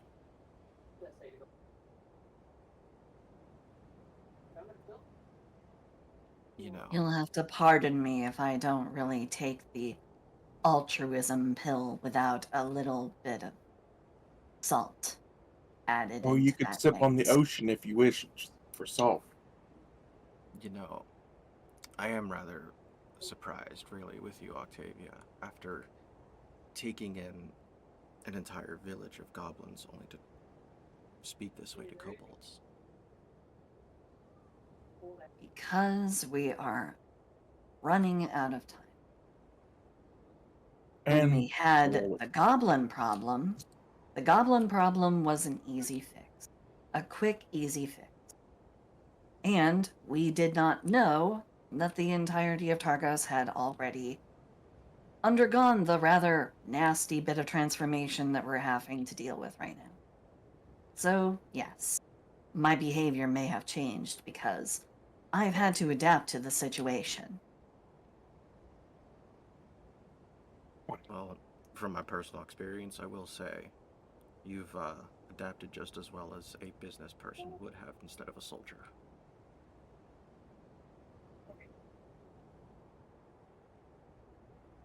Am I to take that as an insult or a compliment?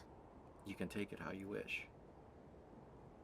Well, we came, we spoke, we have their demands, and we can help them with a fair bit of communication.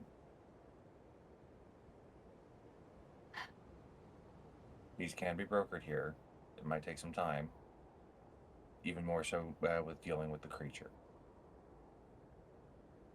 I expect say, the creature is not going to be the lengthier part of the discussion. but I say we go ahead and make our way back out of here. Talk to the God, her name escapes me. The The speaker. half orc. Yeah.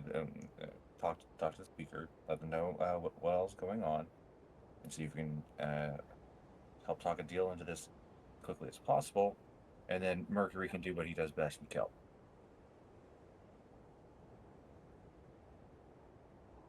Does that meet with your short-term approval?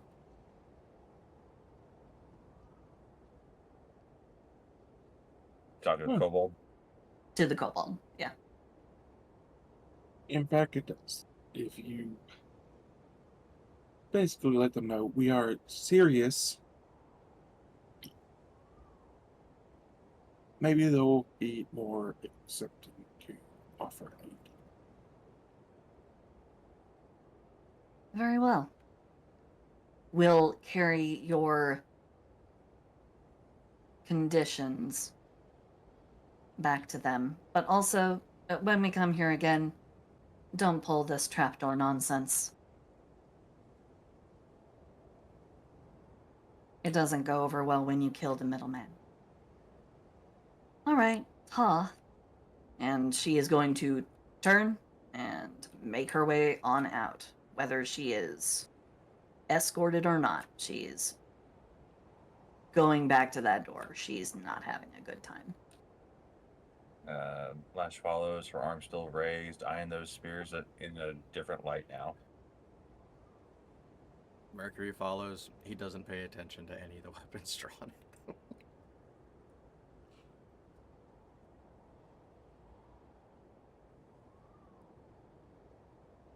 As you head out, you see going down the wrong hole. That's what she said. You see Oris leaned up against one of the mine carts, wrapped in a very, very thick amount of nets. She just kind of grins when she sees y'all.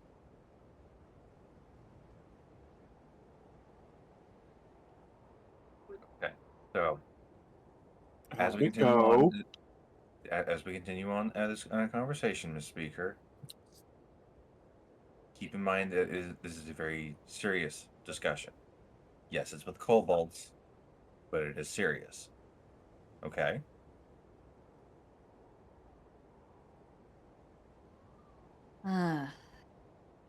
So apparently they have run afoul a creature down in the deep dark that, according to them, your miners managed to upset.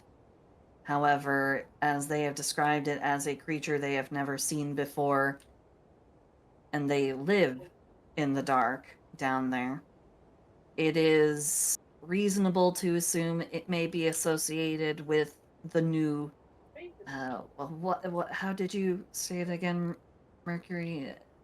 New rules for a place? The rules of the realm. The rules of the realm. There may in fact be some kind of new rules of the realm involving whatever creature it is. I don't know. The Underdark is it's certainly a place of all time.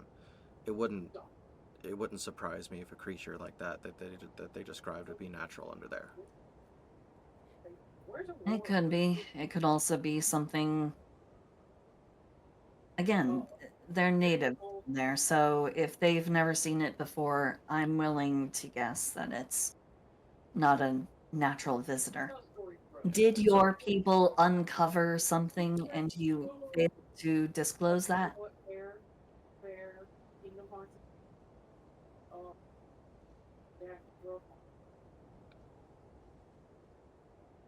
Well, I really don't oversee a lot of the mining.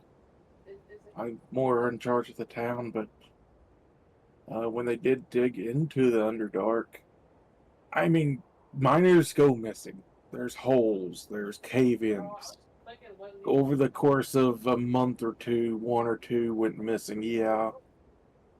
But no one saw anything. Well, it might have been connected to the monster that they have been literally keeping at bay, apparently sacrificing some of their own. And when they tried to ask for your help and aid, you said really nothing except for laughter and derision? Again, according to them.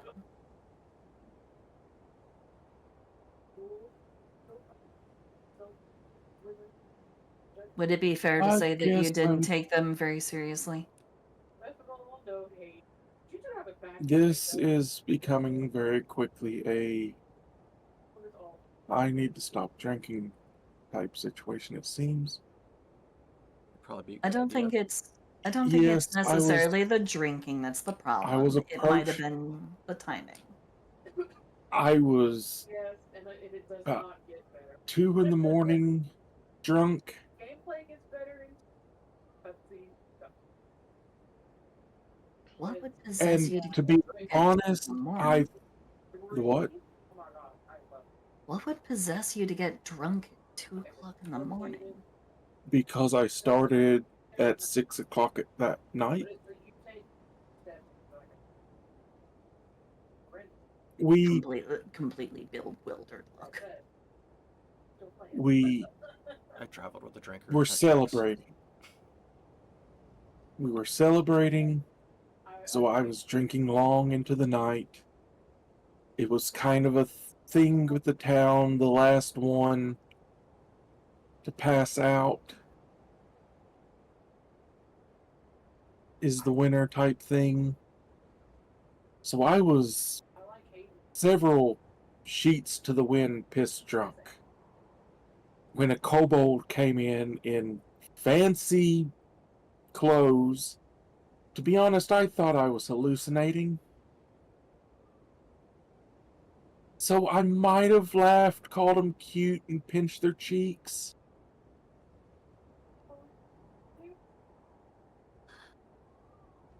Well, according to our friend in there, they have lost a fair number of their people, keeping the creature at bay so it doesn't come up and out and feel like- start ravaging the plains. So I feel like a lot of our problems would be reconciled right here, right now, if you would just explain yourself to the one in charge.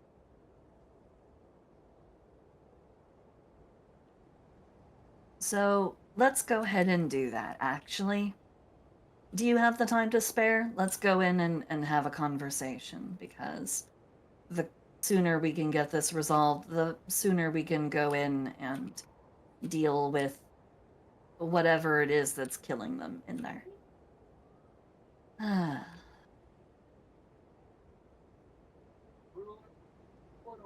And she's actually going to like pinch onto the clothing of the half orc and is going to like tug them along as we head back over to the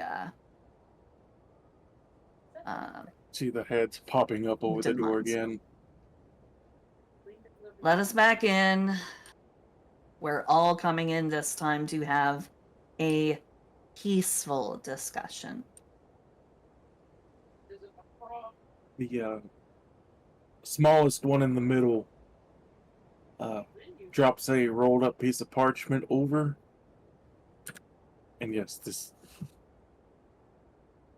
I very, very intentionally made this look as just horrible as I could. I could have tried harder, but put that in NPCs. That's the monster.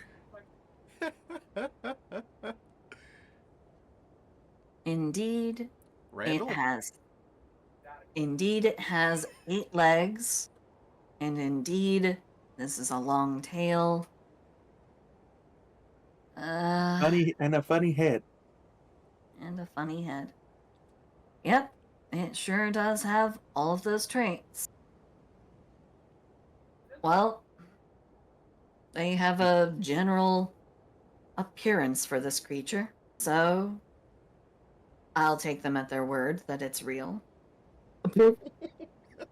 Fucking, I knew that. God damn it. Okay. Anyway, You see the other two on the sides of the smaller middle one kind of patting his back before the gate opens up.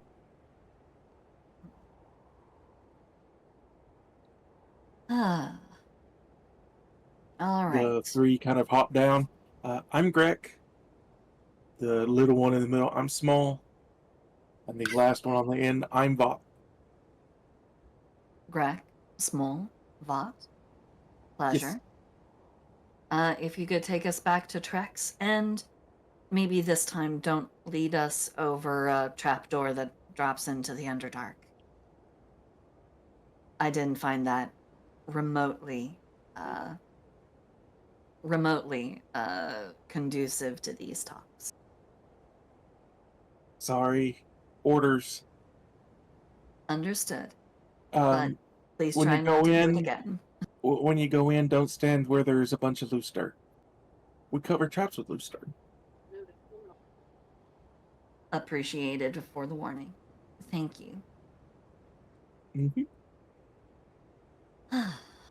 They seem much more friendly this time around. Mm. As they lead you back inside.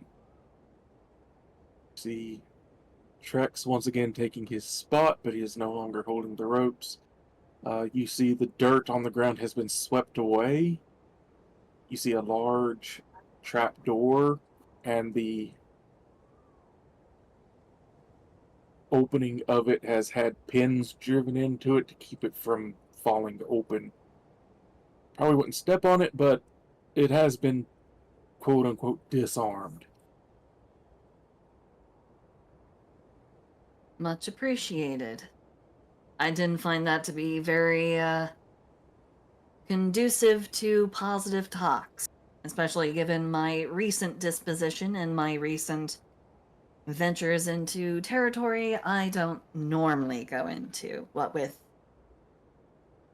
well, things I've done in the past 24 hours that I'm not necessarily proud of. But regardless, we have brought the speaker, In and short, we are in short, they're just here to apologize, both of them. indeed. We're going to have a conversation and we're going to actually deliberate on how we can all benefit. Everyone gets what they want. There doesn't have to be anyone left out in the cold or left to the jaws of a bizarre. Takes a look down at the piece of parchment again. Eight-legged, strange-headed creature. So, let's go ahead and begin our talks, shall we?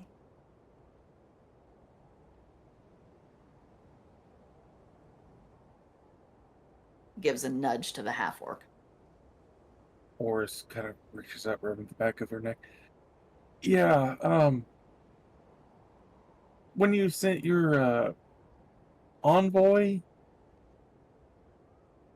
yeah, I was all kinds of drunk when he came. Honestly, I didn't even think he was real. That's why I just kind of laughed at him and tossed him out. And then, well, once I sobered up and saw that you weren't, figments of my drunken mind, and I tried to come up here and apologize, well, you did shoot at me, but I am very sorry that I demeaned you in any way. I am willing to listen and help how I can.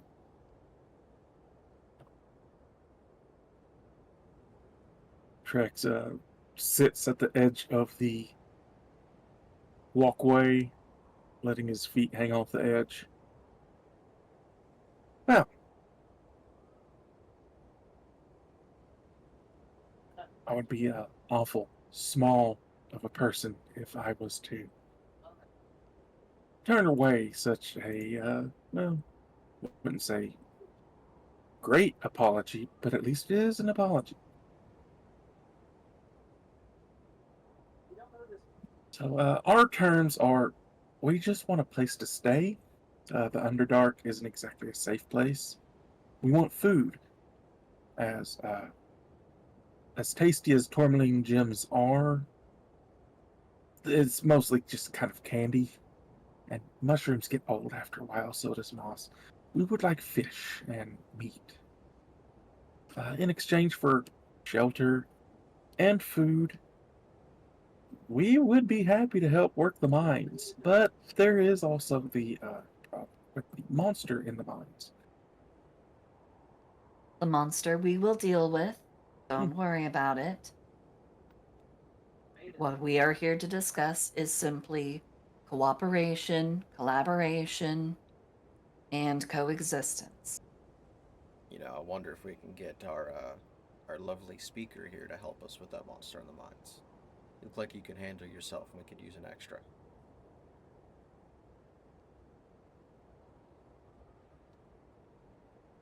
Every little bit helps.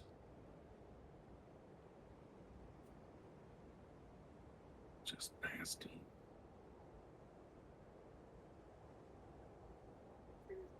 Don't worry, I speak Undercommon. I'll be able to translate.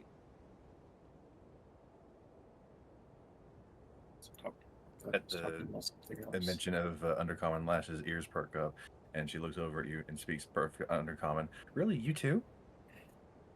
He responds with Undercommon. Yes, of course. Quite sophisticatively. Even though sophisticatively is not a word.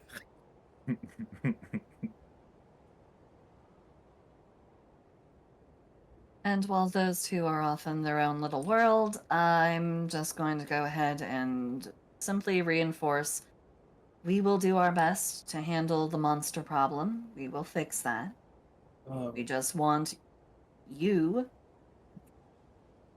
She gestures, or she kind of points back and forth between Trex and Oryx. Or is it Oryx or Orin? Let me post the name. Yeah, Run I'm Destiny sorry. now. I'm terrible. Terrible at Oryx. Oris. Yeah, Oris. My bad. Oryx's destiny. Yeah, weirdly, they're like the only speaker that doesn't have art. Maybe they weren't meant to survive. Who knows? They're Hopefully just that wasn't it. they're described as a declared speaker after a close and contentious election. The child of half-orc adventurers, she was adopted by Shaylin Masthew, the previous speaker who retired from her leadership role but still lives in Timberland in the speaker's house. Oris is bright with a sharp sense of humor, but she has political enemies in town and lacks the full support of the town militia due to being an outsider. What class is she? A scout. So, That's a rogue. yeah, type of rogue. The fuck? Okay. Well, they're But calling it me says surprised scout. about it. I'm going more rangerish type scout. Ah, okay. Baldur's Gate 3 range. Yeah, scouts are described in the book as skilled hunters, trackers. Most hunt wild game, few work as bounty hunters, some serve as guide or military recon.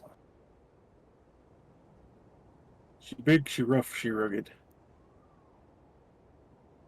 Because there is actually the subclass of ranger that is actually called the scout. So I do get thrown for a loop when I hear that now. Because I'm like, eh? Wait, official rogue? What? She Totally didn't fit my mental picture. Oris does give a bit of hearing that sober, yeah, those are fine terms with me. Not going to win me much support with the town guard, but the populace I'm good with. Is there difficulties with the guard? Their guards and these are sadly still kobolds. Uh, well, nothing that can really be done about that, I guess. Oris looks up to Trexie. No offense, but some people don't even see Lot as you know, an actual people, just creatures smart enough to talk. offense, but that's kind of how people see you. Trax gives a shrug. Mm-hmm.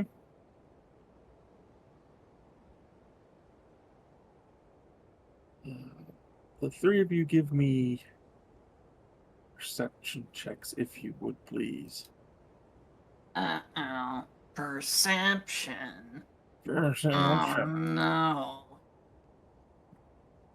Better than my passive. 24. 19. The time of my natural 20s is over. 17. I got a 24. What you need that 20 for? I don't know. Hmm?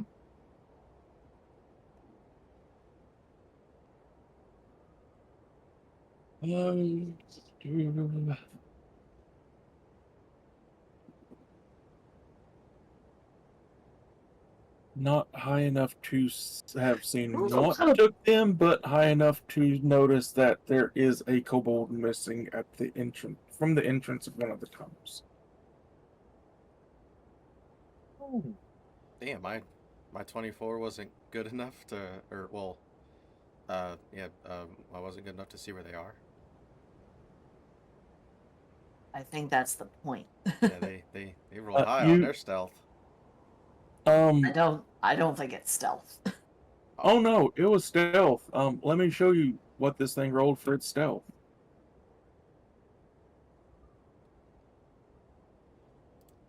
shit. Why I didn't like her. Damn. So you notice the missing kobold, but you don't notice what took the kobold. That's actually higher than what I can reach by 5.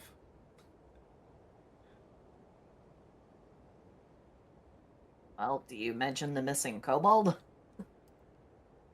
Well, you all notice the missing kobold, you just don't know what took the kobold. Trax? Wasn't there another one of you over there by the entrance over there? I'm sorry. I've only been here once before, but I could swear there was someone else over there. Another one of Hey. you. Quickly turn and look. You see their eyes going wide as he pulls out a horn and blows it.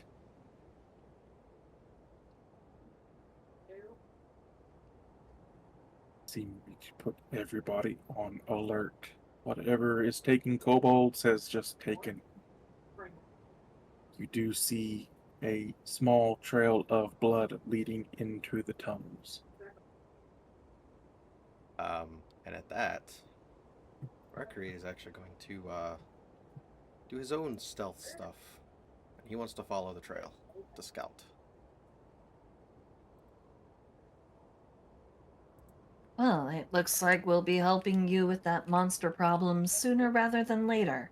That's not Wow, 17.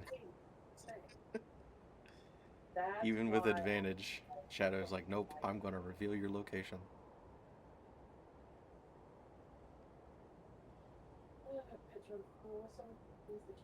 I'm not going to give any name for this creature away. I'm not going to give. Don't shush me. I will say 3 words. you. I will only say 3 words to describe this monster. Apex cave predator. Oh. A cave centipede? Oh, fuck! I'm waiting to show you all what this thing looks like. So Mercury's rolling stealth. What do the rest of you want to do? Boy. Well, I might find a way. I mean, there's nothing that I can really do except I can, well, just wait until the thing shows up.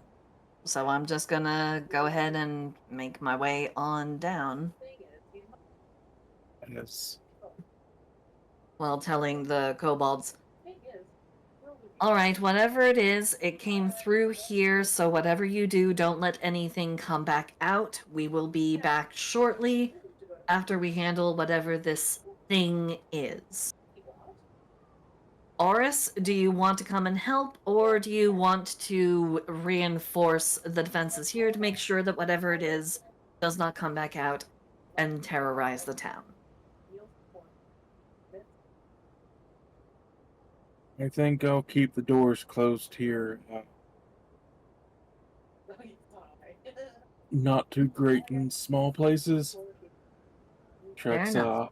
hops down from the platform, grabbing onto the makeshift wings to let him glide down. There are a lot more kobolds down through the tunnel, so if you do encounter the thing, you will have backup pretty much no matter where you are. Well, hopefully we But won't have to rely on it because, unfortunately, it seems to make a snack out of them. I'd rather them not be in immediate harm's way. from what we've seen, the kobold it took still alive. In fact, well, probably hasn't drug them too far away to not let them come back. Its tactics are kind of... It likes to attack one and then kind of play with it. Play with Well it. Does then. that sound familiar? It does sound familiar. Like a child right. with its toys. Well, let's not disappoint. Let's not disappoint it. Well, actually, let's go and disappoint it. And So end who it has next dark time. vision? I do. I do. Flash? I am double checking the thing. I don't think I do. Okay, no, I do not have dark vision, but I do have the blind fighting style. So I've got blind sight up to 10 feet. Well, Awesome. hey, that's great Two for of- anything that might turn invisible. Alright, so two of you have blind sight. Lash does not. Lash, there are some scattered torches through the tunnels. The best it gets is kind of dim light. Kobold's not a fan of really bright light, so it is dim lighting throughout the caves.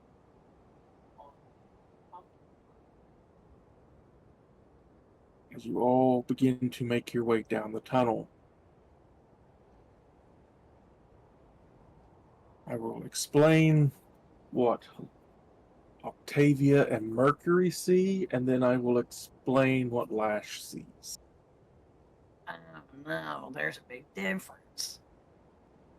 Oh no, I think I know why he was asking about dark vision. Oh, you fuck. Octavia and Mercury.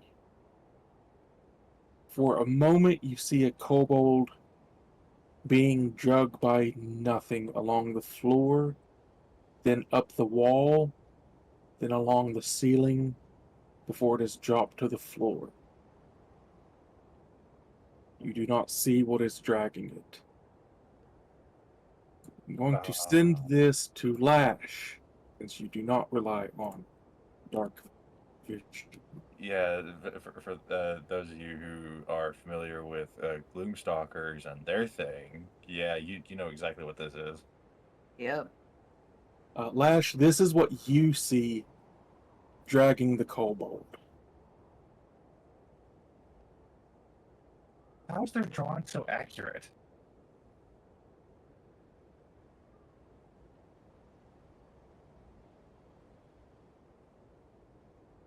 Like, you guys might think that drawing was bad, but you have no idea how You accurate it are actually very was. robotic right now. That's Lash going. I mean, you all sound fine to me. I think I'm robotic because my wife is streaming, but yeah, you all might think that drawing was a bit bad, but it was way too accurate. Lash, as it sees you seeming to notice it, you see it smile before it dashes down the tunnel, leaving the kobold on the ground. This is the silverfish from hell. It's so perpetual.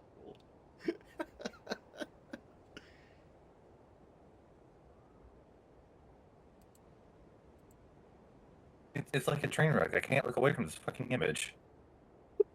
Oh my goodness. If only you could hear yourself right now. I probably will be able to hear myself later whenever Silsey uploads this video to youtube.com/Silsey. Make sure you hit the subscribe button down below. So, Mercury and Octavia, your reactions to seeing a kobold being dragged by an invisible force along the ground, up the wall, and across the ceiling.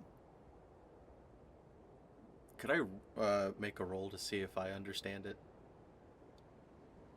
Like maybe a history in case if I've encountered something like this before?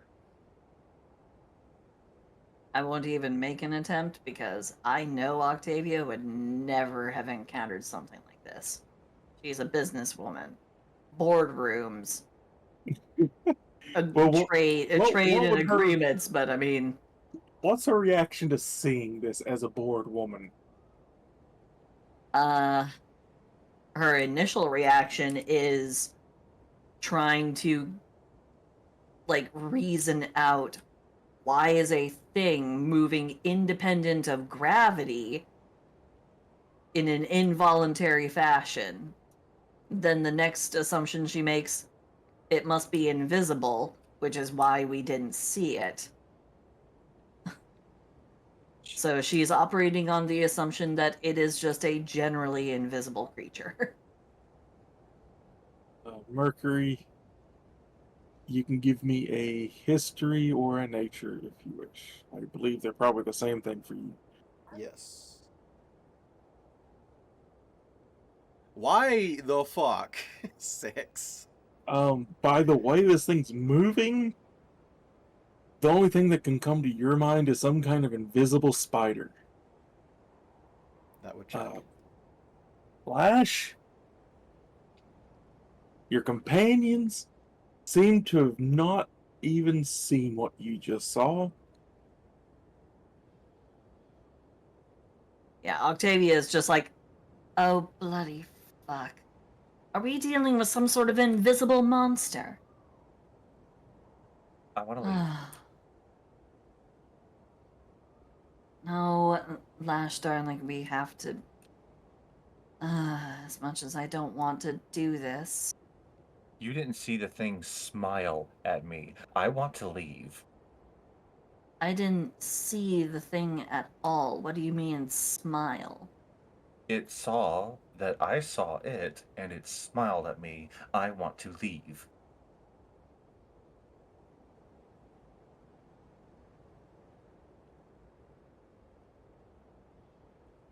If we leave, it will simply be kicking the can down the road, and this will be a problem that they will have to face.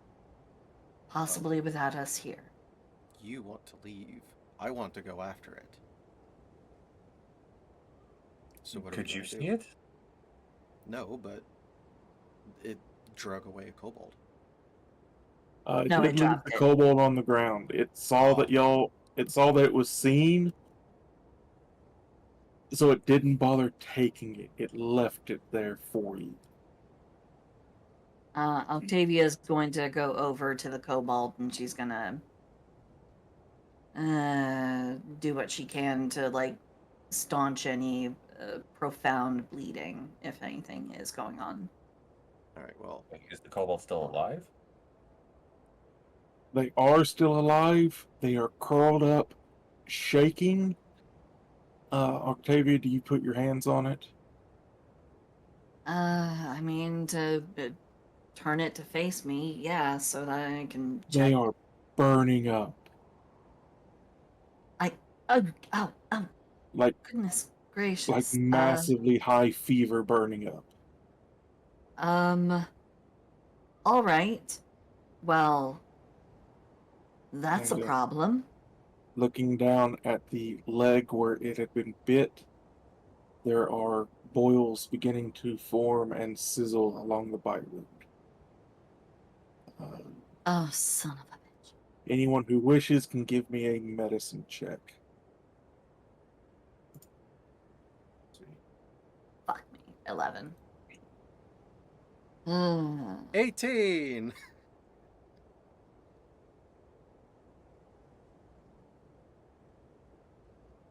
Gotta give me 10.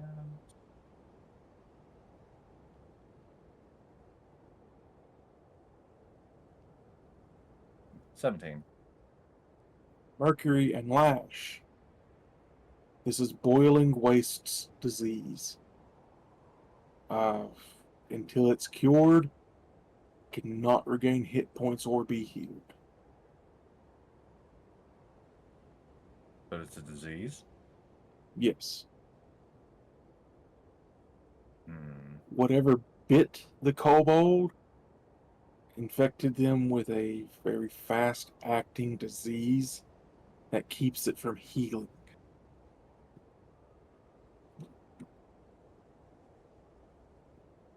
Don't paladins have a thing for that? Yep. Yep. Funnily enough, it's the joke reason why I decided on Lash's profession. Get rid of the bird. Oh no, it seems like I got chlamydia again.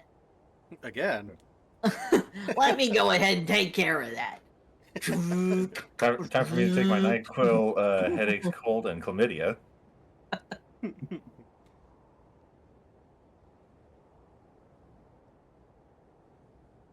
Yeah, Mercury kind of like crosses his 6 arms because he's standing on 2 legs. And he's just like, look, we're gonna have to go after it. I mean, we can go back and regroup, but we're gonna have to go after it. That's why we're here.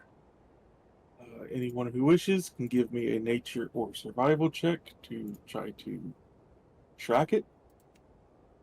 Finally, something I'm That's good not at. what I can do. I Yeah. will give the help. I will give the help action.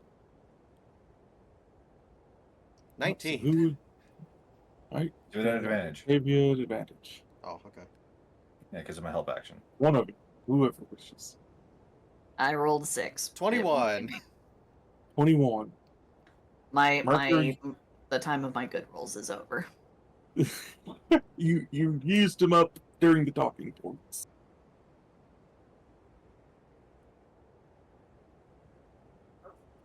Also, on the kobold, I'm going to spend 5 points of my lay on hands to cure the disease. You feel the fever break. See the boils going away. Mercury, as you begin to look around, looking for marks, tracks. This thing seems to have left no foot.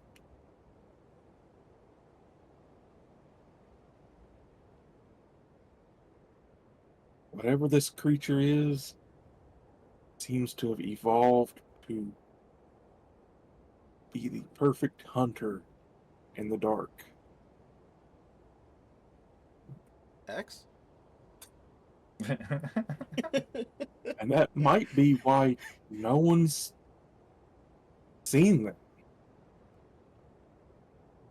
They can't be seen. Lash is going to take one of the torches from her bag and then use a different torch to light hers, but to be, fully lit. Sorry, kobolds. The kobold kind of puts hands up over the eyes. You just wish to hold one of the torches up, throw one, hand one to a party member. Octavia's gonna lead the traumatized kobold back the way we came.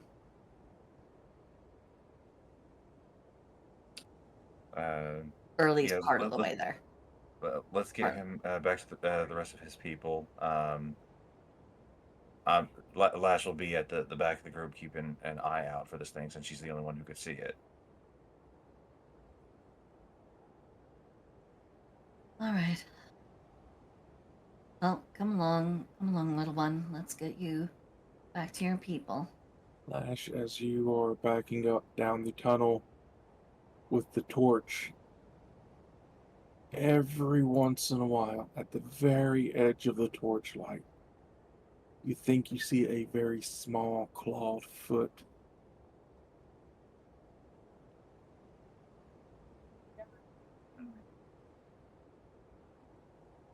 Yeah, it's following us. Mercury, are you looking in that direction as well? Yes. As He's you're looking down that way, you don't see anything in the tunnel, but every once in a while, you see a very small clawed foot enter the light before it inches back into the dark where it disappears from your view.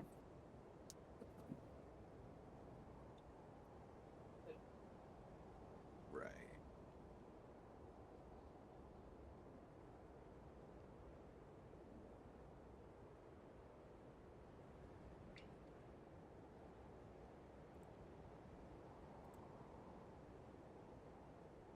You see Trex and the other kobolds. Many of them have taken their shields and stabbed them into the ground, forming a defensive wall. You see spears pointed in all directions.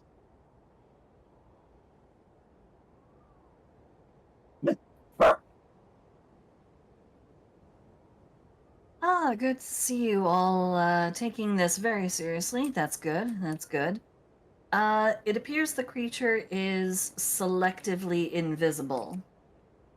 Not sure why or how, but well, one of our companions is able to actually see it, and apparently it has a twisted sense of humor.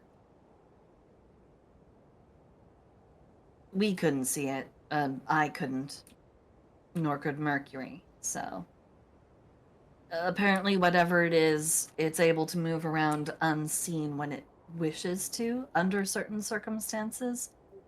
So I don't think a line of shields is going to necessarily be enough.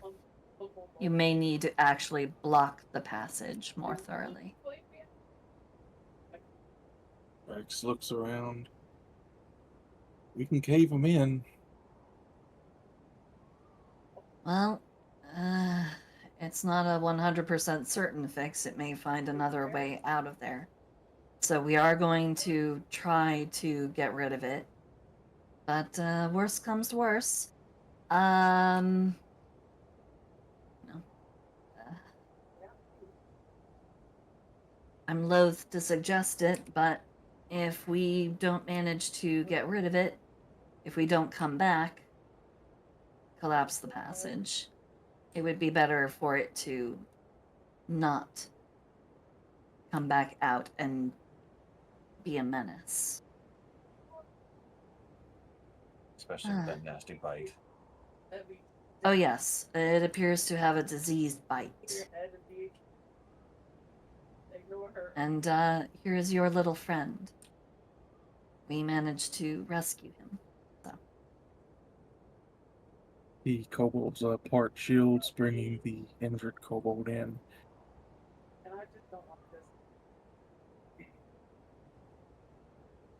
Yeah, now do you see why we didn't let this thing out?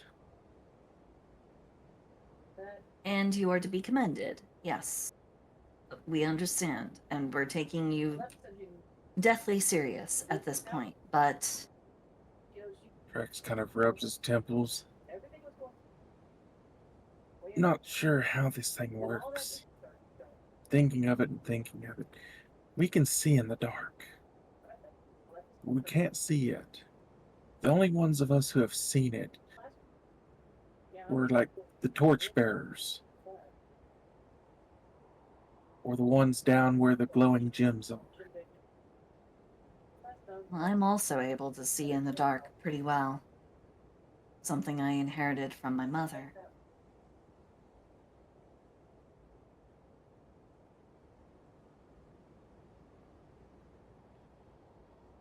As you all kind of discuss on what to do next,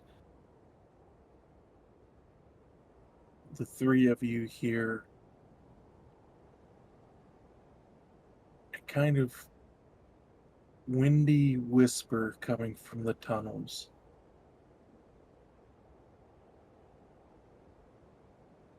Joyous day. I'm No more going to reptile cast. flesh. I'm going to cast Drizzle. What did it say after you said joyous day? No more reptile flesh. Casting Drizzle. What does It- drizzle? She wet Dri- herself. Drizzle is literally think like the like spraying mode for a hose attachment, like one of those hose guns, the big rainy version, the one that makes the nice as close to rain as possible. It's like really small limited rain, but it Mm. falls in a pretty much unavoidable area. I don't think it even has like a save throw against it because it literally does not do damage. But the thing is, it is. Yep, there's no save throw involved, but a 20-foot square is about to get rainy. In freezing weather, it can even turn to ice and impede movement. So Lash, Yep. as you're staring down the tunnel, you see it at the top of the tunnel, clung to the ceiling. And how it's tall is the tunnel? 15 foot tall. Bitch is right where the rain is starting. Because it's a 20-foot cube. Lash, you see it looking at you upside down. Then it twists its neck around so the head is right side up to look at you. As the water begins to hit it, Mercury and Octavia, you can see the outline of the creature. Son of a bitch. And you can see that it is smiling as it slowly backs down the tunnel. Really quick, while it's still being outlined by the water, I would like to cast a first level spell at it. If I have time. What do you want to cast? Chromatic Orb. Lightning.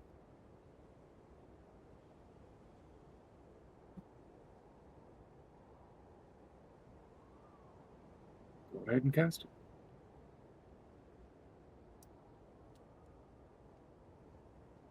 Okay, I don't know why it keeps going in and out for me. But did you hear anything that I said? Yeah.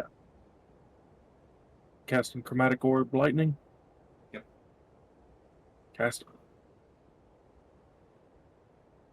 Yeah, it only got a little robotic and stuttery a little bit. But we heard you. So, with my bracelet, my attack gets a +1, so this is going to be a +9 to hit.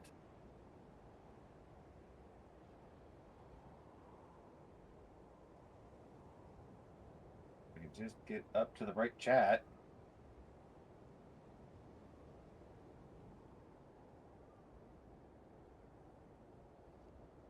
$27 to hit. That'll hit. Any extra stuff because it's wet getting chalked? Nothing in the spell describes that, but I would leave that to the DM's discretion. That's why I was asking the DM. I'll let you reroll the attack. I'll give you a quick advantage on lightning getting it as it is wet.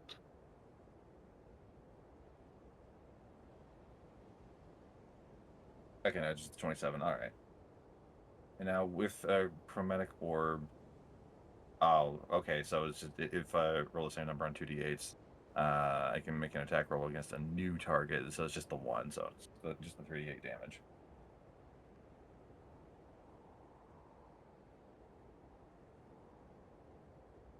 13 lightning damage.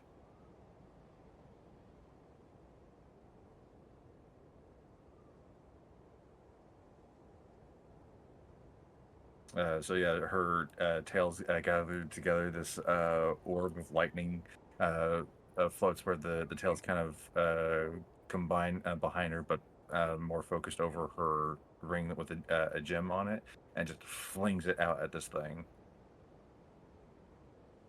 You hear it hit. You hear a hiss. Then from deeper in the tunnel, prey that fights back. Come into the dark. Come to Lama Sombra. Lama Sombra? And for the others in the room, you do get a good look at the outline, so before we do wrap up, and we are wrapping up, I will show you what you will be facing in the dark. Oh. Oh, I don't like that. Oh, I don't like that at Fish all. from hell. That is way too close to the fucking doodle. Mhm. What See what I the mean? fuck? See what I mean? Oh, that's actually so much worse than what I thought. Ugh. Oh, Oh, I don't like that at all. Oh. And maybe everybody got a good look at it when that lightning ball was flying at it. oh yeah, that lit up enough to where the invisibility did actually disappear, but as the light faded, so did it. Oh, I don't like that. Octavia, Mercury, give me general intelligence. Just Uh-oh. flat out intelligence check.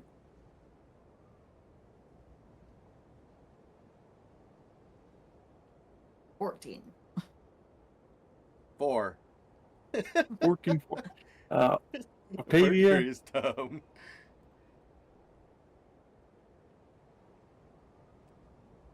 Octavia, this thing might not just be flat out invisible.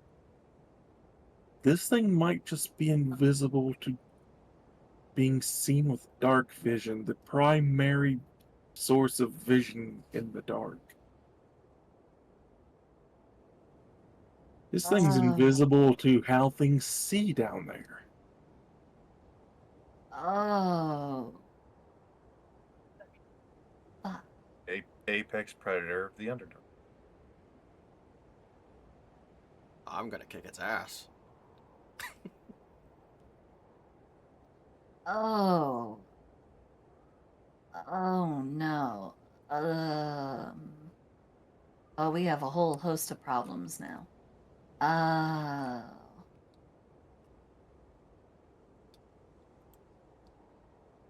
Do you see Oh. why I wanted to leave? Well, I see now why you wanted to leave, but I still Here's a want you to. little bit of this creature. You haven't discovered the rest of it, but what you have discovered, I will post. I Oh my god, that's horrible.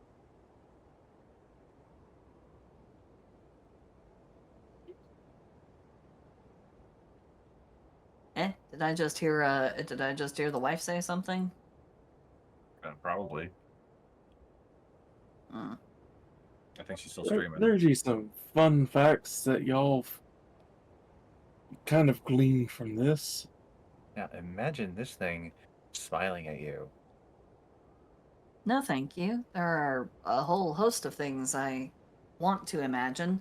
That thing smiling at me is not one of them. Do you see why I wanted to leave? And there's how you say its name. Lama Sombra. Yep. Mm.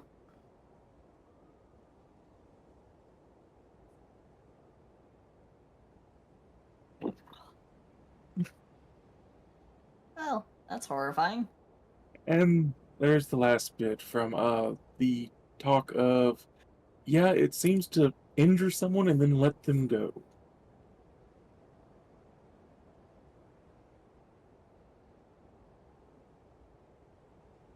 Is this gonna be a Cloverfield thing? Is this dude gonna? Is that little dude gonna start like bursting at the seams with like weird little parasite egg things? Oh God, I hope not. No, the Please. little kobold's fine.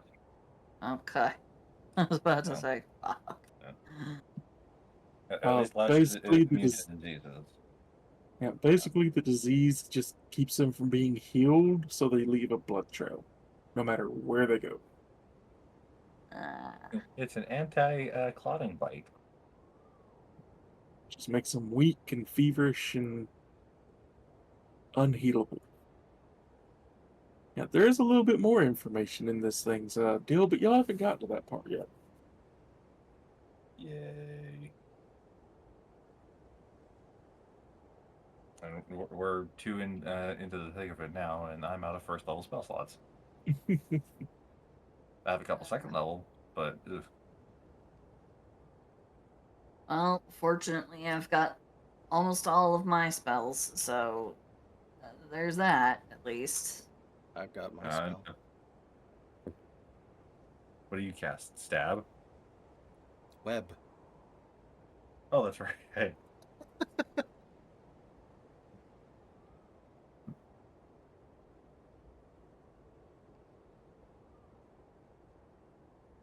Well, And that is where we will leave it all for tonight. I want to thank you all for playing. I hope Thank you you all for had a wonderful running. time. Thank you Yeah. for giving us nightmares. Well, Yeah, Oh, thank you, thank you. I'm gonna sleep like a baby. A traumatized baby. Nope. so, A happy so baby how do you snuggled like with the plushies. Legionnaire kobolds? He was a little bit too hard a customer. I'm not appreciative. I want to But talk. He doesn't talk like a kobold. no, he doesn't. But he definitely dresses like a kobold and acts, self-important like a kobold. I'm still Kind of willing to bet. kind of a Napoleon complex going on there. If this is a gnome, he dresses a lot better than the last one. Yeah, Quite well, actually. I'm still willing to bet that it'll cozy up to the warm lady. The warm one. Well, only time will tell. if he ever meets Homura. Mm-hmm. Because Homer Yeah, loves all the kobolds. Yeah, I have a Ashkin named Homura, who is basically the warm mother to hundreds of kobolds. Mm-hmm. And one of those kobolds named Kindle changes gender when they sneeze. Explosively. Explosively. I exploded. In this book, in this book, they every once in a while have the quote unquote authors of the book, people from the setting talking about the creatures. Here's what they have to say about kobolds.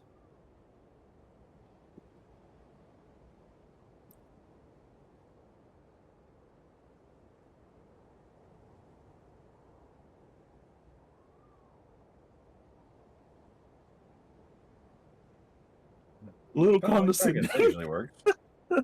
Little condescending. Tell me like dragons. That usually works. Or I'll say again, their eyes blink at different intervals. I like to think that whenever you all were hearing me giggle, that was Lash also giggling. Yeah, because Mercury said that out loud.